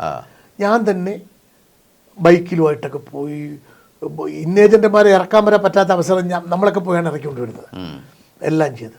പക്ഷേ പിറ്റേ തെരഞ്ഞെടുപ്പ് ആകുമ്പോഴത്തേക്ക് ലീഡർ DIC ഉണ്ടാക്കി പോയി കഴിഞ്ഞു. മൊത്തത്തിൽ ചിത്രം മാറി. എന്നിട്ട് അസംബ്ലി തെരഞ്ഞെടുപ്പ് വരുമ്പോൾ എന്ത് പറ്റി, DIC തിരിച്ചു വന്ന് UDF ആയിട്ട് ഐക്യം വയ്ക്കാൻ വേണ്ടി വന്നു. അപ്പോൾ ആ തെരഞ്ഞെടുപ്പിന് സ്ഥാനാർത്ഥി നിർണയത്തിന് തൊട്ട് മുമ്പ് ശോഭന ജോർജ്, ചെങ്ങന്നൂർ MLA ആയിരുന്ന ശോഭന ജോർജ് തിരുവനന്തപുരത്തെ കോസ്റ്റൽ ബെൽറ്റിൽ വന്ന് സോണിയാഗാന്ധി മദാമയാണ് എന്നൊക്കെ പറഞ്ഞ് കോൺഗ്രസ് ഐയെ കുറിച്ച് ഭയങ്കരമായി ചീത്ത പറഞ്ഞു. 3 ആഴ്ച കഴിഞ്ഞപ്പോഴത്തേക്ക് DIC ഐക്യം വെച്ചപ്പോൾ ചെങ്ങന്നൂരുകാരി ശോഭന ജോർജ് തിരുവനന്തപുരം സെൻട്രൽ സ്ഥാനാർത്ഥിയാക്കാൻ വേണ്ടി, അന്ന് മുരളീധരനാണ് DICയുടെ പ്രസിഡന്റായിട്ട്, അവരാണ് ലിസ്റ്റ് എഴുതി കൊടുത്തു. അപ്പോൾ ഇവിടെ തീരുമാനിക്കുന്ന പേര് പറയുന്നത് രമേശ് ചെന്നിത്തലയെല്ലാം ഉണ്ട്. തർക്കം വരാതിരിക്കാൻ വേണ്ടി ലീഡറിൻ്റെ പാർട്ടിയിൽ നിന്ന് വന്ന സ്ഥാനാർത്ഥി എന്ന് പറഞ്ഞിട്ട് ശോഭന ജോർജിനെ ഫിക്സ് ചെയ്യുന്നു. അപ്പോൾ എൻ്റെ സ്ഥിതി അറിയാലോ, ശോഭന ജോർജിനെ മോശമായിട്ട് പറഞ്ഞത് മാത്രമല്ല, സോണിയാഗാന്ധിയെ ഇത് പറഞ്ഞത് മാത്രമല്ല, MBR മാറിയാൽ എൻ്റെ സീറ്റ് വരേണ്ടടുത്ത് അതും എടുത്ത് സോണിയാഗാന്ധിയെ ചീത്ത പറഞ്ഞ ശോഭനയ്ക്കും കൊടുത്തു. ഞാൻ പരസ്യമായി പറഞ്ഞു ഞാൻ മത്സരിക്കും. അങ്ങനെ ചരിത്രത്തിൽ ആദ്യമായി സോണിയാഗാന്ധിയും കോൺഗ്രസിനെയും തെറി പറഞ്ഞ ശോഭന ജോർജിനെ സ്ഥാനാർത്ഥിയാക്കി പ്രതിഷേധിച്ചുകൊണ്ട് ഞാൻ നോമിനേഷൻ കൊടുത്തു. യഥാർത്ഥത്തിൽ അന്ന് കോൺഗ്രസിലെ പല നേതാക്കന്മാരും എന്നോട് മാറണമെന്ന് ആരും എന്നോട് നിർബന്ധിച്ചില്ല. കാരണം അവർക്ക് ഈ ശോഭന ജോർജ് അവസാനിച്ച് പോകണമെന്ന് ആഗ്രഹമുള്ളവരുണ്ടായിരുന്നു. കാര്യം ഇന്ന് വ്യാജ രേഖ ചമർക്ക് AK മുഖ്യമന്ത്രി ആയിരിക്കുമ്പോൾ വ്യാജരേഖ ഉണ്ടാക്കിയെന്ന് പറഞ്ഞ വിവാദം AK കുഴപ്പത്തിലാക്കാൻ വേണ്ടി ശോഭന ശ്രമിച്ചു. ഭയങ്കര തലവേദനയായിരുന്നു. അങ്ങനെ ശോഭന CPMന്റെ സഹയാത്രിയായി നിൽക്കുകയാണ്. നമ്മളിവിടെ തന്നെ ഉണ്ട്. ഞാൻ അപ്പോഴും കോൺഗ്രസ്സാണ്. ഞാൻ കോൺഗ്രസിനെ കുറിച്ചോ കോൺഗ്രസ് നേതാക്കന്മാരെ കുറിച്ചോ ഒന്നും പറഞ്ഞു, ഇത് മാത്രമേ പറഞ്ഞുള്ളൂ. കോൺഗ്രസിന് എൻ്റെ കയ്യിൽ പൈസയൊന്നുമില്ലായിരുന്നു. ഞാൻ നോമിനേഷൻ കൊടുത്തിട്ട് ഒരാളൊരു ജീപ്പ് നിന്ന് മൈക്ക് തന്ന ഒരാൾ അതൊക്കെ നടന്ന് ഞാൻ 10-12,000 വോട്ട് പിടിച്ചു. അത് എൻ്റെ വ്യക്തിപരമായ ബന്ധത്തിന് പറഞ്ഞു. പക്ഷേ എന്നെ സ്വാഭാവികമായിട്ട് മത്സരിക്കുമ്പോൾ ഒന്ന് പുറത്താക്കുമല്ലോ. പുറത്താക്കിയ സാധാരണ കോൺഗ്രസ്സിലെ പുറത്താക്കിയ വർഷങ്ങൾ കഴിയും. എന്നെ ഒരു 3 മാസം കഴിയുമ്പോൾ എന്നെ തിരിച്ചെടുത്തു. കാര്യം ദേവസ്വം ബോർഡിൻ്റെ പ്രസിഡന്റ്, യൂണിയൻ്റെ പ്രസിഡന്റൊക്കെ ഞാനായിരുന്നു. നമ്മുടെ നേതാക്കന്മാരൊക്കെ ഞാൻ പുറത്ത് ജയിക്കുമ്പോഴും അതിലൊക്കെ പങ്കെടുക്കും. കാര്യം എന്നോട് ഞാനൊരു സംഘടനാ വിരുദ്ധനല്ല എന്നുള്ളതുകൊണ്ട്. അത് കഴിഞ്ഞ് പിറ്റേ പ്രാവശ്യം എനിക്ക് കിട്ടേണ്ട അവസരം വന്നപ്പോൾ പാറശാലക്കാരനായ ശിവകുമാറിനോട് സ്ഥാനാർത്ഥിയാണ്. ഞാൻ അന്ന് രമേശിയോട് പറഞ്ഞു ഇത് എൻ്റെ മണ്ഡലമാണ്, ഞാൻ കോൺഗ്രസിൻ്റെ വാർഡ് പ്രസിഡന്റ് ആയിരുന്നതാണ്. അല്ല അപ്പോഴേക്കും നമുക്ക് നോർത്തും ഇതൊക്കെ മാറിയില്ലേ? അല്ല അപ്പോഴത്തേക്ക് ആ സമയം വരുമ്പോൾ ഇത് മാറി. മണ്ഡലം പുനർവിഭജനം കഴിഞ്ഞിട്ട് തിരുവനന്തപുരം ഒറ്റായി, തിരുവനന്തപുരം ഒന്നായി, മറ്റത് വട്ടിയൂർക്കാവായി. വട്ടിയൂർക്കാവായി. അപ്പം ഞാൻ പറഞ്ഞത് എൻ്റെ മണ്ഡലമാണ്, എനിക്ക് മത്സരിക്കുക, എന്നോട് നീതി കാണിക്കണമെന്ന് പറഞ്ഞു. പക്ഷേ അപ്പോഴത്തേക്ക് ശിവകുമാറിനെ കൊണ്ട് സ്ഥാനാർത്ഥിയാക്കി. അന്ന് കാര്യം ഇത് ഒരുപാടായില്ലേ. ഇത് മാത്രമല്ല, എനിക്കൊരു അനുഭവം വേറെ ഇവിടെ ഉള്ളത്, ഞാൻ ആറ്റിങ്ങൽ MLA ആയിരുന്നു. ആറ്റിങ്ങൽ പാർലമെൻറ്റിൽ സാധാരണ UDF പരിഗണിക്കുന്നത് ഒന്നുകിൽ ഒരു മുസ്ലിം കാൻഡിഡേറ്റിനെ അല്ലെങ്കിൽ ഒരു ഈഴവ കാൻഡിഡേറ്റിനെ. ഞാൻ എൻ്റെ ജീവിതത്തിൽ ജാതി പറയാത്ത ആളാണ്.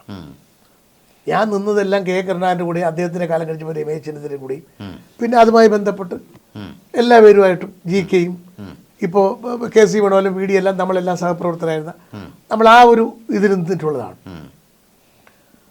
പക്ഷേ ഞാൻ അവിടെ ഇങ്ങനൊരു MLA അവിടെ ഉണ്ടായിരുന്നിട്ടും പാർലമെൻറ്റിലേക്ക് എന്നെ പരിഗണിച്ചില്ല. 5 തവണ, 2 തവണ MI ഷാനവാസിന് കൊടുത്തു, ഒരു പ്രാവശ്യം MMSന് കൊടുത്തു. പിന്നെ ആലപ്പുഴ കിടന്ന ബാലേന്ദ്ര സാറിനെ, ആലപ്പുഴ ഉണ്ടായിരുന്ന പഴയ KSU നേതാവാണ്, ബാലേന്ദ്ര സാറിനെ കൊണ്ടു നിർത്തി.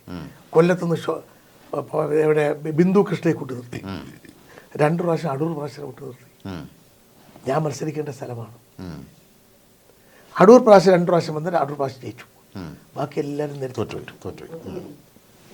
ബാക്കി ആ സമയത്ത് എന്നെ നിർത്തിയിരുന്നെങ്കിൽ ആ സീറ്റ് ഞാൻ അപ്പം തിരിച്ചു പിടിക്കുമായിരുന്നു. ഞാൻ ആറ്റിങ്ങൽ, എനിക്കിപ്പോഴും ആ ആറ്റിങ്ങൽ പാർലമെൻറ്റിൻ്റെ ഗുഡ് വില്ല് എനിക്കിപ്പോഴും ഉണ്ട്. ഞാൻ ആറ്റിങ്ങൽ MLA ആയിരുന്നതിൻ്റെ ഗുഡ് വില്ല് ഇപ്പോൾ അവിടെ ആരോട് ചോദിച്ചാലും CPM എൻ്റെ അടുത്ത് ആ ഒരു മാന്യതയോടുകൂടിയാണ് പെരുമാറുന്നത്. വർക്കല, ആറ്റിങ്ങൽ, പഴയ ഇപ്പോഴത്തെ ചെറിയ വേണ്ട ആറ്റിങ്ങലാണ്. ആറ്റിങ്ങൽ, വാമനപുരം, നെടുവങ്ങാട്, അരുവിക്കര, പഴയ കഴക്കൂട്ടം.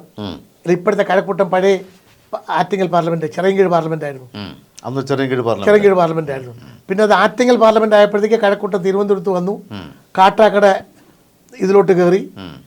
അങ്ങനെ ഒരു മാറ്റമാണ് അതിനകത്ത് വന്നത്. അപ്പം അന്നും എനിക്ക് ആ 7 പ്രാവശ്യത്തെ പാർലമെൻറ്റ് തെരഞ്ഞെടുപ്പിൽ എന്നെ തടഞ്ഞു. പിന്നെ ഈ അസംബ്ലിയിൽ ശിവകുമാറിനും കൂടെ വന്നപ്പോഴേ എന്നെ അപ്പോഴും തടഞ്ഞു. അപ്പോൾ എൻ്റെ ഒരു ടെൻഷൻ, ഞാനൊരു മജ്ജയും മാംസമുള്ള മനുഷ്യനില്ലേ. ഡൽഹിയിൽ നിന്ന് ഉമ്മൻചാണ്ടി സാറ് എനിക്ക് ഷേക്കൻ്റെ തെറ്റിച്ചടുത്ത് ധൈര്യമായിട്ട് പോകുന്നു പറഞ്ഞു. അപ്പോൾ അന്ന് ഇവർ എൻ്റെ പേര് വാമനപുരത്തേക്ക് എഴുതി കൊണ്ടുപോയി. പക്ഷേ അന്ന് വയലാർജി മോഹനേന്ദ്രൻ്റെ പേരെഴുതി സോണിയാജിയുടെ കൈ കൊടുത്തിട്ട്, എൻ്റെ പഴയ പാർലമെൻറ്റിലെ ഒരു സീറ്റാണ് madam, if you can consider please do the needful എന്ന് തുണ്ട് എഴുതിയും കൊടുത്തു. അടുത്ത കേരളത്തിൻ്റെ വീഴമാണ്. പുള്ളി തമിഴ്നാടിൻ്റെ ഒബ്സർവറായിരുന്നു. ഇവരങ്ങോട്ട് കയറുമ്പോൾ കയറി ഉടനെ സോണിയാജിയെ തുണ്ടെടുത്ത്, if you can consider this is from Vayalar Raviji എന്ന് പറഞ്ഞ് കൊടുക്കുന്നു. ബ്രഹ്മാവാണ് തുണ്ട് കൊടുക്കുന്നത് ഒരാൾക്കൊരു ആയുസ് കൊടുക്കാൻ. അവർ നോ എന്ന് പറയുമോ? പക്ഷേ അപ്പോഴത്തേക്ക് ഇവിടെ കൈരളി ചാനലടക്കം എല്ലാത്തിലും വാമനപുരത്തെ ശരത്ചന്ദ്ര പ്രസാദ് സ്ഥാനാർത്ഥി എന്നൊക്കെ അടിച്ചു വന്നു തുടങ്ങി. രാത്രി തീരുമാനിച്ചു വരുമ്പോഴത്തേക്ക് ഞാനല്ല. സ്വാഭാവികമായി എനിക്കൊരു ടെൻഷനൊക്കെ കയറി. എനിക്ക് ഷുഗറൊന്നും ഇല്ലായിരുന്നു, എനിക്ക് ഷുഗർ കൂടി. പിന്നെ എങ്ങനെയോ ഞാനും പുനലൂർ മുതൽ വലിയ സങ്കടത്തിലായിരുന്നു. ഞങ്ങളവിടെ രാവിലത്തെ ഫ്ലൈറ്റ് തിരുവനന്തപുരത്ത് വന്നു. അന്ന് രാത്രി എനിക്കൊരു നെഞ്ചുവേദന വന്നു. വീട്ടിലാരും ഉണ്ടായിരുന്നില്ല, ഞാൻ ഡൽഹിയിലായിരുന്നുകൊണ്ട്. നെഞ്ചുവേദന വന്നു. എനിക്ക് സംശയം തോന്നി. ഞാൻ വീട് പൂട്ടി പുറത്തിരുന്നിട്ട് എൻ്റെ സുഹൃത്തുക്കളെ വിളിച്ചു. പെട്ടെന്ന് വേണം, എനിക്ക് കുഴപ്പമാണെന്ന് പറയും. അവർ വന്ന് എന്നെ അനന്തപുരി ഹോസ്പിറ്റലിൽ കൊണ്ടുപോയി. അപ്പോൾ എനിക്ക് ബ്ലോക്കായിരുന്നു.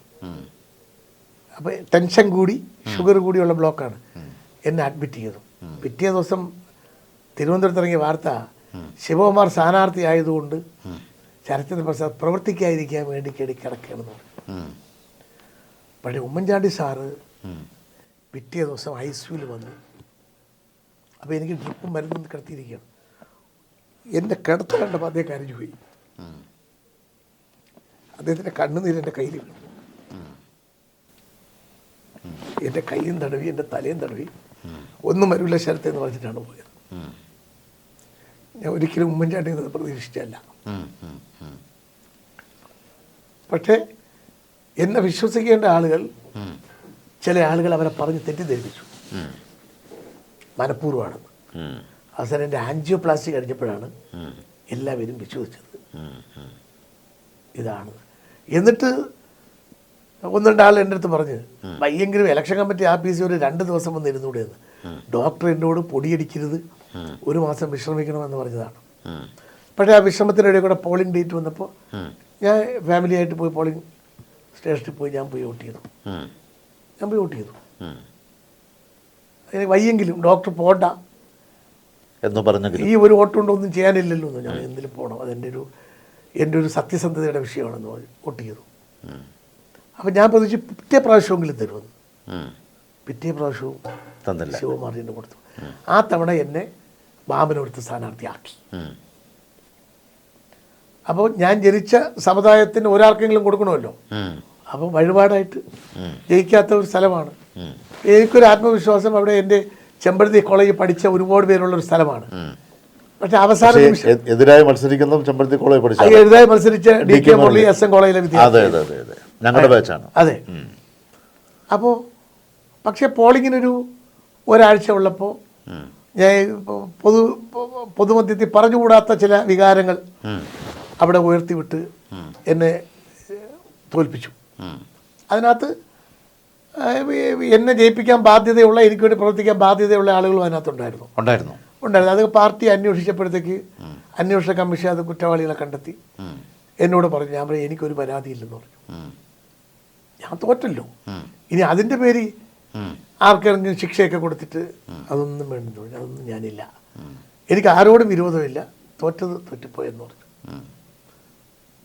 അതിൻ്റെ പിറ്റേ ദിവസം വന്നപ്പോഴത്തേക്ക്, കഴിഞ്ഞ തവണ വന്നപ്പോൾ ഞാൻ നേതാക്കന്മാരോട് പറഞ്ഞു, ഇത്തവണ എങ്കിലും തിരുവനന്തപുരം എൻ്റെ സ്വന്തം സ്ഥലം, ഞാൻ വാർഡ് പ്രസിഡൻ്റായിരുന്നു പാർട്ടിയുടെ, ഞാൻ ചോര് വെള്ളയടിച്ച് കൈപ്പത്തി ചിഹ്നം വരച്ച് തുടങ്ങിയ സ്ഥലമാണ്. ഞാൻ സൈക്കിളിൽ പോയി ഞാൻ പാർട്ടി ഉണ്ടാക്കിയ സ്ഥലമാണ്, സ്കൂട്ടറിലൊക്കെ പോയി തരണമെന്ന് പറഞ്ഞു. ഞാൻ ജയിക്കും, മറ്റേയാൾ തോക്കൊന്നുമല്ല, ഞാൻ ജയിക്കും, എനിക്ക് ജയിക്കാൻ പറ്റും, അന്തരീക്ഷം എനിക്കാണ് അനുകൂലമെന്ന് പറഞ്ഞു.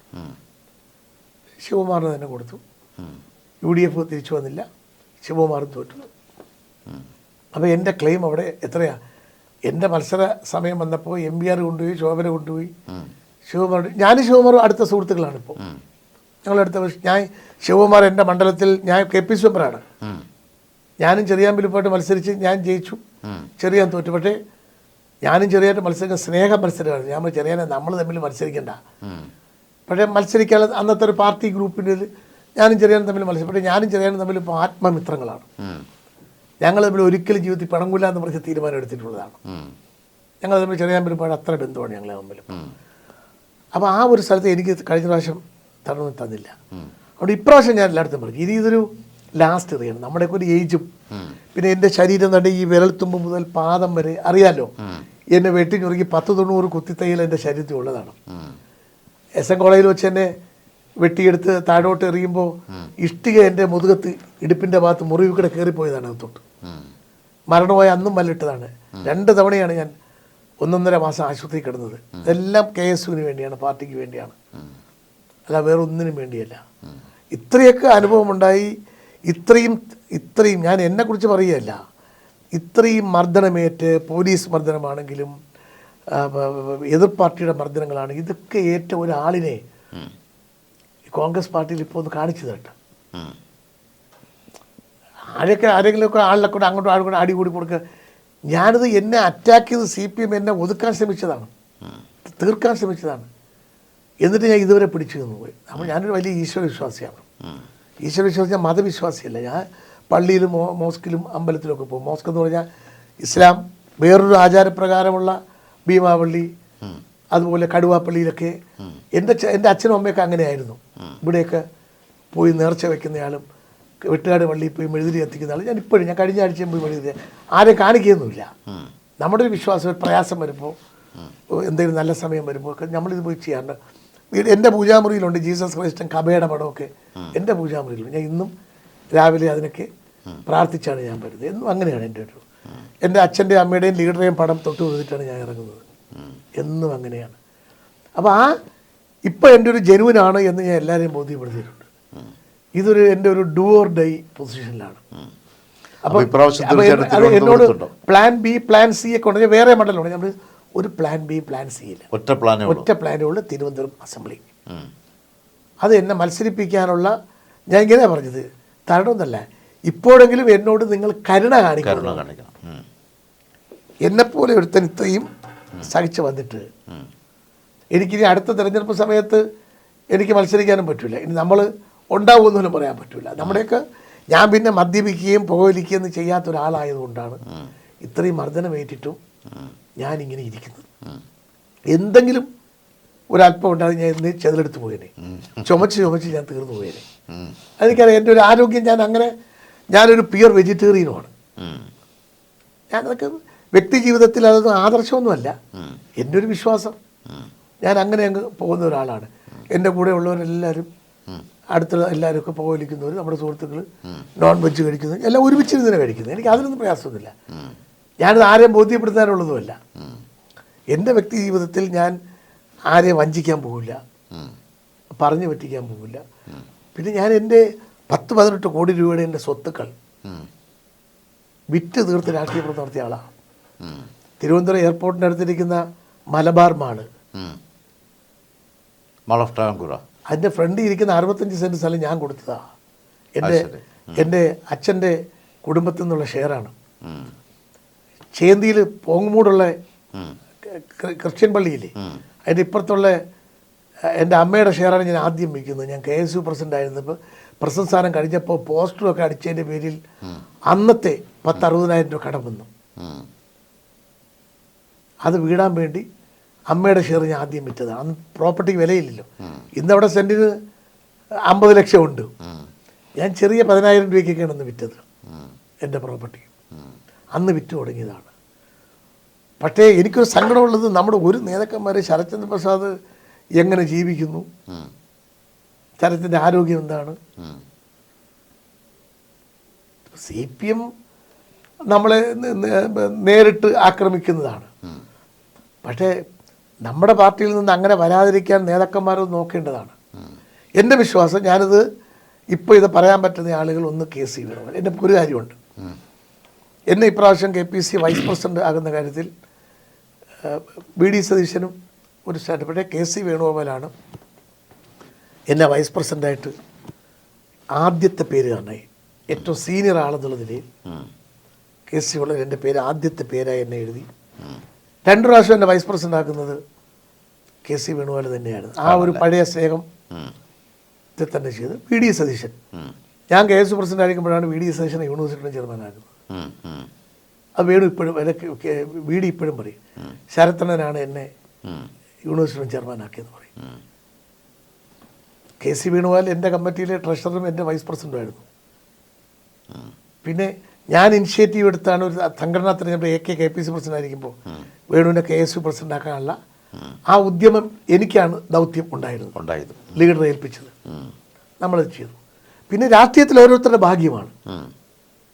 വേണുവിന് MLA ആവാൻ അവസരം കിട്ടി, മന്ത്രിയാവാൻ അവസരം കിട്ടി, MP ആയി, ഡൽഹി പോയി, കേന്ദ്ര നേതൃത്വമായ രാഹുൽ ഗാന്ധിയായിട്ട് സോണിയാജി അടപ്പം വന്നു. അത് ഫലപ്രദമായി വേണുവിന് പ്രയോജനപ്പെടുത്താനും വേണുവിൻ്റെ കഴിവ് തെളിയിച്ചപ്പോൾ വേണു ഇന്ത്യയിലെ കോൺഗ്രസിന്റെ രണ്ടാമത്തെ, മൂന്നാമത്തെ, നാലാമത്തെ ആളായി മാറി. ഡിസിഷൻ മേക്കേഴ്സിൽ ഒരാളായി പൂർണ്ണമായി വേണു അതായി മാറി. നമുക്ക് അഭിമാനമുണ്ട് അതിനകത്ത്. ഞാൻ ഇപ്പോഴും വേണുവിനോട് ഞാൻ പറഞ്ഞു, എൻ്റെ ഒരു അവസരമാണ്, സഹായിക്കണമെന്ന് പറഞ്ഞു. അപ്പോൾ എല്ലാവരുമായിട്ട് ആലോചിച്ച് നമുക്ക് ചെയ്യാൻ പറ്റുന്നത് ചെയ്യാം എന്ന് പറഞ്ഞു. അപ്പോൾ തിരുവനന്തപുരം സെൻട്രൽ എന്ന് പറയുന്നത് ഇപ്പോൾ പഴയ വെസ്റ്റിൻ്റെയും പഴയ ഈസ്റ്റിൻ്റെയും കുറച്ച് ഭാഗങ്ങൾ ചേർന്നുണ്ടല്ലോ. അവിടെ ഇപ്പോൾ അഡ്വക്കേറ്റ് ശരത്ചന്ദ്ര പ്രസാദ് മത്സരിക്കുകയാണെങ്കിലും വിജയസാധ്യത എങ്ങനെയാണ്? എനിക്ക് സ്വന്തമായി ഇപ്പോൾ ഒരു 10, 15, 20,000 വോട്ട് എനിക്ക് വ്യക്തിപരമായി എനിക്ക് അവിടെ സ്വാധീനിക്കാൻ പറ്റുന്ന വോട്ട് അവിടെ ഉണ്ട് തിരുവനന്തപുരം. അത് ഞാൻ ഒറ്റയ്ക്ക് മത്സരിച്ചപ്പോൾ ഒരു 10-15 വോട്ട് ഞാൻ ബോധ്യപ്പെടുത്തിയത്. ഇപ്പോൾ അവിടെയുള്ള പല പാർട്ടിക്കാർ എന്നോട് പറയാറുണ്ട്, ഈ ശരത്ചന്ദ്ര പ്രസാദ് എങ്ങനെ ഉദിച്ചുയർന്ന ആളാണ്. കരുണാകരൻ്റെ ആദ്യത്തെ 5 വിശ്വസനിൽ ഒരാളല്ലായിരുന്നു. ഇത് ശരത്തിൻ്റെ പാർട്ടിയിൽപ്പെട്ട ആളുകൾ തന്നെ ചവിട്ടി ഒതുക്കിയതല്ലേ ശരത്തിനെ. ഞാൻ അത് സമ്മതിച്ചു കൊടുക്കുമോ? അങ്ങനെയല്ല, അതൊക്കെ രാഷ്ട്രീയത്തിലെ ഭാഗ്യങ്ങളാണ്. ഞാനിപ്പോഴും ഭാരവാഹിയല്ലേ എന്നൊക്കെയാണ് ഞാൻ അവരോട് ചോദിക്കുന്നത്. KPCയിൽ ഞാൻ ഇപ്പോഴും ഭാരവാഹിയല്ലേ എന്നൊക്കെ ചോദിക്കും. എങ്കിലും ആ ആളുകളുടെ മനസ്സിൽ ഞാൻ എന്നോ MP ആകേണ്ട ആളാണ്. അന്ന് MP ആയിരുന്നെങ്കിൽ ചിലപ്പോൾ കേന്ദ്രമന്ത്രി ആയെന്ന് പറയുന്ന ആളുകളുണ്ട്. ഇവിടെ MLA ആയെങ്കിൽ എന്നോ മന്ത്രിയായെന്ന് പറയുന്ന ആളുകളുണ്ട്. ഇതൊക്കെയായിരുന്നെങ്കിൽ എന്നോ KPC പ്രസിഡന്റ് ആകേണ്ട ആളായിരുന്നുണ്ട്. ഇന്നത്തെ KPCCയിൽ പ്രായം കൊണ്ട് എൻ്റെ മൂത്ത ആളുകളുണ്ട് 2-3 പേര്. സംഘടനാപരമായ ഇതിൽ അതെ. എൻ്റെ മുമ്പിൽ വരാൻ ആരും ഉണ്ടാകില്ല. ഇപ്പോഴും നമ്മളെല്ലാവരും KPCCയുടെ സ്ഥാനത്ത് ഏകദേശം 10-32 വർഷമായിട്ട് 32 കൊല്ലമായിട്ട് KPCC. എനിക്ക് അതിലൊന്നും പരിമില്ല. ഇതൊക്കെ ചാൻസുകളാണ്. പൊളിറ്റിക്സ് എന്ന് പറയുന്ന ഒരു അവസരങ്ങളുടെ ഒരു ഓട്ടമല്ലേ. അതിനകത്ത് ഇത് എന്നെ സംബന്ധിച്ച് ഇതൊരു ലാസ്റ്റ് അവസരമാണ്. ഇപ്പോൾ ഞാൻ ഉണ്ടാക്കിയ പാർട്ടിയാണ്. ഇപ്പോൾ എന്നോടൊപ്പം ഇവിടെ സീറ്റ് ചോദിക്കുന്നവരൊക്കെ വേറെ ആളുകളാണ്. ഈ മണ്ഡലത്തിൽ നിന്ന് പുറത്ത് നിന്ന് വരുന്ന ആളുകളൊക്കെയാണ്. അത് ഞാൻ നേതാക്കന്മാരോട് നിങ്ങൾ നീതിപൂർവം ചെയ്യണം, എന്നോട് ദയ കാണിക്കണം എന്ന് ഞാൻ പറഞ്ഞു. അങ്ങനെ പറയേണ്ടതല്ല. എൻ്റെ ഒരു സാക്രിഫൈസ് പാർട്ടിക്ക് വേണ്ടിയാണ്.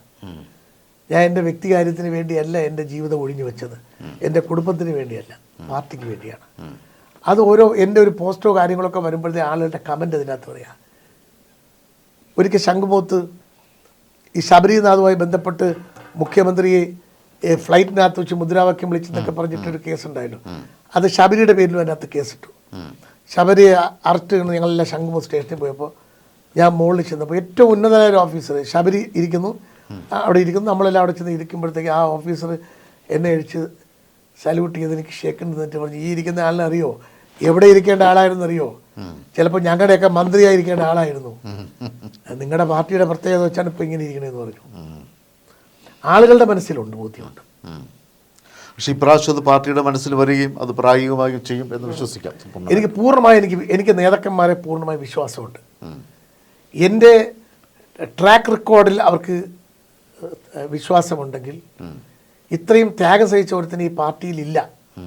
എന്നെക്കാട്ടിലും അക്രമത്തിലെ മരിച്ചുപോയവരൊക്കെ ഉണ്ടാവും, ആക്രമിക്കപ്പെട്ട്. ഇപ്പോൾ സുധാകരനെ കുറിച്ച് പറയുമ്പോൾ സുധാകരൻ CPM പോരാളിയാണ്. പക്ഷേ എന്നെപ്പോലെ ഈ ഇങ്ങനെ മൃഗീയമായ പരുക്കേൽക്കുകയൊന്നും ചെയ്തല്ല, അതേ ഒരു പോരാളിയാണ് CPM-എതിരെ. അത് മൈക്ക് വെച്ച് നിന്നൊക്കെ അദ്ദേഹത്തിൻ്റെ ശരീര ഗാംഭീര്യമൊക്കെ വെച്ചിട്ട് ഇതൊക്കെയാണ്. പക്ഷേ എന്നെ സ്ഥിതിയോ, ഞാൻ 2-3 പ്രാവശ്യം എതിർ രാഷ്ട്രീയ പാർട്ടി പ്ലാൻ ചെയ്ത് എന്നെ കൊലപ്പെടുത്താൻ ശ്രമിച്ചതുപോലെയല്ലേ ചെയ്ത്. എത്രയോ തവണ എന്നെ ആക്രമിച്ചിട്ടുണ്ട്, അല്ലാതെ തന്നെ. ഞാൻ ഇതെല്ലാം തരണം ചെയ്ത് ഇപ്പോഴും കോൺഗ്രസിൻ്റെ പതാക ഏന്തി നിൽക്കുകയല്ലേ. എന്നെ മാറ്റാൻ കഴിയാത്തത് കൊണ്ടാണ്, എൻ്റെ പ്രവർത്തനം പാർട്ടിക്ക് വേണം എന്നുള്ളത് കൊണ്ടാണ് എന്നെ ഇപ്പോഴും ഭാരവാഹിയാക്കിയത്. എന്നെ ഇപ്പോഴും ഭാരവാഹിയാക്കുന്ന കാര്യത്തിൽ എതിരുണ്ടായിരുന്നോ? അല്ല, എന്നെ ഭാരവാഹിയാക്കുന്ന കാര്യത്തിൽ എതിരുണ്ടായിരുന്നില്ല. വേണുവും BD സതീശനും രമേശിനും. പിന്നെ രമേശിന് ഒരു പരിമിതമായ അവസരമേ ഇപ്പോൾ ഉള്ളു. രമേശിന് ആകുന്നെങ്കിൽ ആയിക്കോട്ടെ എന്ന്. പിന്നെ എനിക്ക് ഏറ്റവും ഇതിനിടയ്ക്ക് അവസാനം ഓർമ്മ വന്നൊരു കാര്യം, 91-2 നടന്ന സംഘടനാ തെരഞ്ഞെടുപ്പ്. ആ തെരഞ്ഞെടുപ്പിൽ വക്കംജിയെ ഞാനൊരു ബ്ലോക്ക് സെക്രട്ടറിയെ നിർത്തി. അന്ന് മത്സരത്തിൻ്റെ പേരിലാണ്. ഞാനും ചെറിയാമ്പലിപ്പുമായിട്ട് മത്സരിച്ച് ഞാൻ ജയിച്ചു. അപ്പോൾ തിരുവനന്തപുരം ജില്ലയിൽ ലീഡർ എന്നെ വിളിച്ച് ചോദിച്ചു, ശരത്ത് DCC പ്രസിഡന്റ് ആവണമെന്ന് ചോദിച്ചു. എനിക്ക് അന്ന് 31-32 വയസ്സാണ്. അത് ശരി. അപ്പോൾ ഞാൻ യൂത്ത് കോൺഗ്രസ് പ്രസിഡന്റ് ആവാൻ നിൽക്കുകയല്ലേ. ഞാൻ ലീഡർ യൂത്ത് കോൺഗ്രസ് പ്രസിഡന്റ്ഷിപ്പ് കഴിഞ്ഞിട്ട് ഞാൻ DC പ്രസിഡന്റ് ആവാം. അപ്പോൾ ലീഡർ പറഞ്ഞ്, നിനക്ക് അറിഞ്ഞുകൂടാ, ഇന്ത്യയിൽ ഏറ്റവും പ്രായം കുറഞ്ഞ DC പ്രസിഡന്റ് നീ ആയിരിക്കും. നിനക്ക് പിന്നീട് മനസ്സിലാവും ഞാൻ പറഞ്ഞ എൻ്റെ ഗൗരവം എന്താണെന്നുള്ളത്. ഞാൻ ഇപ്പം മനസ്സിലാക്കുകയാണ്. ഞാൻ അന്ന് 92-ൽ DCC പ്രസിഡന്റ് ആയിരുന്നെങ്കിൽ ഞാൻ ഇന്ന് MP ആയിരുന്നതിനെ, കേന്ദ്രമന്ത്രി ആയതിനെ, MLA ആയതിനെ. എന്തിന്? ദൈവം സഹായിച്ചിരുന്നെങ്കിൽ നേതാക്കന്മാരുടെ മുമ്പിൽ ഞാൻ KPC പ്രസിഡന്റ് വരെ ആവാനുള്ള ട്രാക്ക് റെക്കോർഡ് എനിക്കുണ്ട്. ഇത് ഞാൻ തന്നെ പറയുമ്പോൾ അതിനകത്തൊരു മോശത്തരമുണ്ട്. എങ്കിലും ഞാനിത് വേറെ നേതാക്കന്മാരായിട്ട് സമ്മതിക്കില്ല. എന്നെ അറിയുന്ന ഇത് കേൾക്കുന്ന ആളുകൾക്ക് ശരത്ത് പറഞ്ഞ ശരിയാണെന്ന് പറയും. ഞാൻ അന്ന് DC പ്രസിഡന്റ് ആയിരുന്നെങ്കിൽ എന്നെ ഇവർക്ക് ആർക്കും പിടിച്ചെടുത്താൻ പറ്റില്ല. ഇപ്പം കഴിഞ്ഞ ഒരു 20-25 കൊല്ലമായിട്ട് ശരത്ചന്ദ്ര പ്രസാദാണ് DC പ്രസിഡന്റ് കേട്ടോ എന്ന് ഈ അടുത്ത കാലത്ത് വീണ്ടും പറഞ്ഞു തുടങ്ങി. സമയം എടുത്തു വരുമ്പോൾ നേതാക്കന്മാർ പറയും, ആറ്റിങ്ങൽ പാർലമെന്റ് ഒന്ന് നോക്കിക്കൊള്ളാൻ കേട്ടാൽ നേതാക്കന്മാർ പറയും. അപ്പോൾ ഞാൻ ചോദിക്കുമ്പോൾ മറ്റേതങ്ങ് പോയല്ലേ എന്ന് ചോദിക്കും. DCC ഞാൻ തുറന്നു പറഞ്ഞാൽ എൻ്റെ ശത്രു ആരെന്നറിയോ? എൻ്റെ കാലിബറാണ്. എൻ്റെ കാലിബർ, എൻ്റെ കഴിവാണ് എൻ്റെ ശത്രു. ഞാനൊരു കാര്യത്തിന് ഇറങ്ങിയാൽ സിൻസിയറായിട്ടങ്ങ് നിൽക്കും, വളരെ ചിട്ടിയായി കാര്യങ്ങൾ ചെയ്യും. ഇപ്പം തന്നെ എനിക്ക് കോട്ടയം ജില്ലയുടെ ചുമതല തന്നു, KPC vice president. AICC general secretary Deepadas Munshi ഈ ദിവസങ്ങളിൽ നടന്നുകൊണ്ട മീറ്റിങ്ങിൽ എല്ലാ ജില്ലാക്കാരെയും വിളിച്ച് പറയുമ്പോഴേ the only one office bearer is working very perfectly is Sarathchandra Prasad. Is doing a hard work, is doing his good job എന്ന് അവർ പറയും. അപ്പോൾ എൻ്റെ കാലിബറാണ് എൻ്റെ ശത്രു. ഞാൻ ഇതിലൊക്കെ വന്നാൽ ഇവൻ എവിടെ പോയി നിൽക്കുമെന്നൊരു ചെറിയൊരു ആർക്കെങ്കിലും ഉണ്ടാകുമെന്ന് എനിക്കൊരു സംശയം. എനിക്കൊരു സംശയമാണ്. ഞാൻ ആരെക്കുറിച്ച് കുറ്റപ്പെടുത്തുകയൊന്നുമില്ല. എനിക്ക് എല്ലാ നേതാക്കന്മാരുമായിട്ട് ആത്മബന്ധമുള്ളതാണ്. അതുകൊണ്ടാണ് ഇപ്പോൾ ഞാൻ do or die. Do means മത്സരിക്കുക, MLA ആകുക, മുമ്പോട്ട് പോവുക. ഡൈ മീൻസ് രണ്ടും ആവാം. പൊളിറ്റിക്കൽ ഡൈയും ആവാം, ഫിസിക്കൽ ഡൈയും ആവാം. അതാണ് എൻ്റെ ഒരു പൊസിഷൻ. എന്തായാലും തിരുവനന്തപുരം എന്ന് പറയുന്നത് അറിയാലോ. ഇപ്പോൾ തിരുവനന്തപുരം വളരെ ഒരുപാട് കാരണങ്ങൾ കൊണ്ട് തന്നെ പ്രത്യേകതയുള്ളതാണ് തിരുവനന്തപുരം. ഇപ്പോൾ നമുക്ക് തിരുവനന്തപുരത്തിന് പേരിൽ ഒരു മണ്ഡലമല്ലേ ഉള്ളൂ, ഒരു മണ്ഡലമേ ഉള്ളൂ. നേരത്തെ വെസ്റ്റ് ഉണ്ടായിരുന്നു, ഈസ്റ്റ് ഉണ്ടായിരുന്നു, നോർത്ത് ഉണ്ടായിരുന്നു. ഇപ്പോൾ അതെല്ലാം മാറി. എന്നാൽ തിരുവനന്തപുരം സെൻട്രൽ എന്ന് പറയുന്ന നമ്മുടെ മണ്ഡലത്തിൽ ഐക്യജനാധിപത്യ മുന്നണി സ്ഥാനാർത്ഥിയായിട്ട് അഡ്വക്കേറ്റ് ടി ശരത്ചന്ദ്ര പ്രസാദ് വരികയാണെങ്കിൽ വിജയം എത്ര ശതമാനം ഉറപ്പിക്കാം? 100% കഴിഞ്ഞുറപ്പിക്കാം. ഒരു സംശയവും വേണ്ട. എനിക്ക് വിവിധ പാർട്ടികളിൽ വിശ്വാസമുള്ള ആളുകൾ, പാർട്ടി പ്രവർത്തകരല്ല, പാർട്ടി വിശ്വാസികൾ, എന്നോടൊരു സിമ്പതിയും ശരത്ചന്ദ്ര പ്രസാദ് വന്നാൽ കൊള്ളാം, കാര്യങ്ങളൊക്കെ ചെയ്യും എന്ന് വിശ്വസിക്കുകയും എന്നെക്കുറിച്ച് ജാതി മത ചിന്തകളൊന്നും ആളുകളുടെ മനസ്സിലില്ല. എന്നെക്കുറിച്ച് ആർക്കും അങ്ങനെയില്ല. ഭീമാവള്ളി ചെന്നാൽ അവിടുത്തെ ജമാഅത്തിൻ്റെ ആളാണ് ഞാൻ. വെട്ടുകാട് ചെന്നാൽ അവിടുത്തെ ഇടവകയുടെ ആളാണ് ഞാൻ. പക്ഷേ അതൊന്നും ഞാനിത് പ്രകടിപ്പിക്കാൻ പോകുന്ന ആളല്ല. അതെൻ്റെ വിശ്വാസത്തിൻ്റെ ഭാഗമായിട്ടാണ്. ഒരാൾക്കും ഞാനൊരു സമുദായത്തിൻ്റെ ഫേസായിട്ട് എന്നെ ആരും കണ്ടിട്ടില്ല. ഒരു മതത്തിൻ്റെ ഫേസായി ആരും എന്നെ കണ്ടിട്ടില്ല. എന്നെ കാണുന്നത് കോൺഗ്രസ് നേതാവായിട്ടാണ്. ഞാൻ എൻ്റെ മരിക്കുന്നത് വരെയും ഞാൻ ആ കോൺഗ്രസ് നേതാവായിട്ട് തന്നെയായിരിക്കും മരിക്കുന്നത്. എൻ്റെ സിരകളിൽ ഓടുന്നതെല്ലാം കോൺഗ്രസിൻ്റെ രക്തമാണ്. അത് വിട്ടൊന്നും എനിക്കുണ്ടാവില്ല. അടിവരയിട്ട് പറയുന്നത് ജീവിച്ചിരിക്കുന്നവരെയും കോൺഗ്രസ് ആയിരിക്കും. തീർച്ചയായിട്ടും അഡ്വക്കേറ്റ് ടി ശരത്ചന്ദ്ര പ്രസാദിൻ്റെ ആഗ്രഹം പോലെ തിരുവനന്തപുരത്ത് ആർക്ക് ഒരു സ്ഥാനാർത്ഥിയായി അങ്ങ് വരട്ടെ. വിജയാശംസകൾ നേരുന്നു. അത് വരുന്ന രാഷ്ട്രീയ പ്രവർത്തകർക്കെല്ലാം നമ്മൾ വിജയാശംസകളല്ലേ ഒരു മാധ്യമം എന്നുള്ളത് നമുക്ക് നേടാൻ പറ്റുള്ളൂ. എന്തായാലും ഇത്രയും സമയം പ്രവാസി ഭാരതിയുടെ ശ്രോതാക്കൾക്കായിട്ട് സമയം അനുവദിച്ചതിന് വളരെയധികം നന്ദി. തെരഞ്ഞെടുപ്പിന് മുമ്പ് തന്നെ നമുക്ക് ഒരു തവണ കൂടി കാണാം. മമ്മൂട്ടിയുടെ ഡയലോഗ് കടമെടുത്ത് പറഞ്ഞാൽ കാണാം എന്നല്ല, കാണണം, കാണും.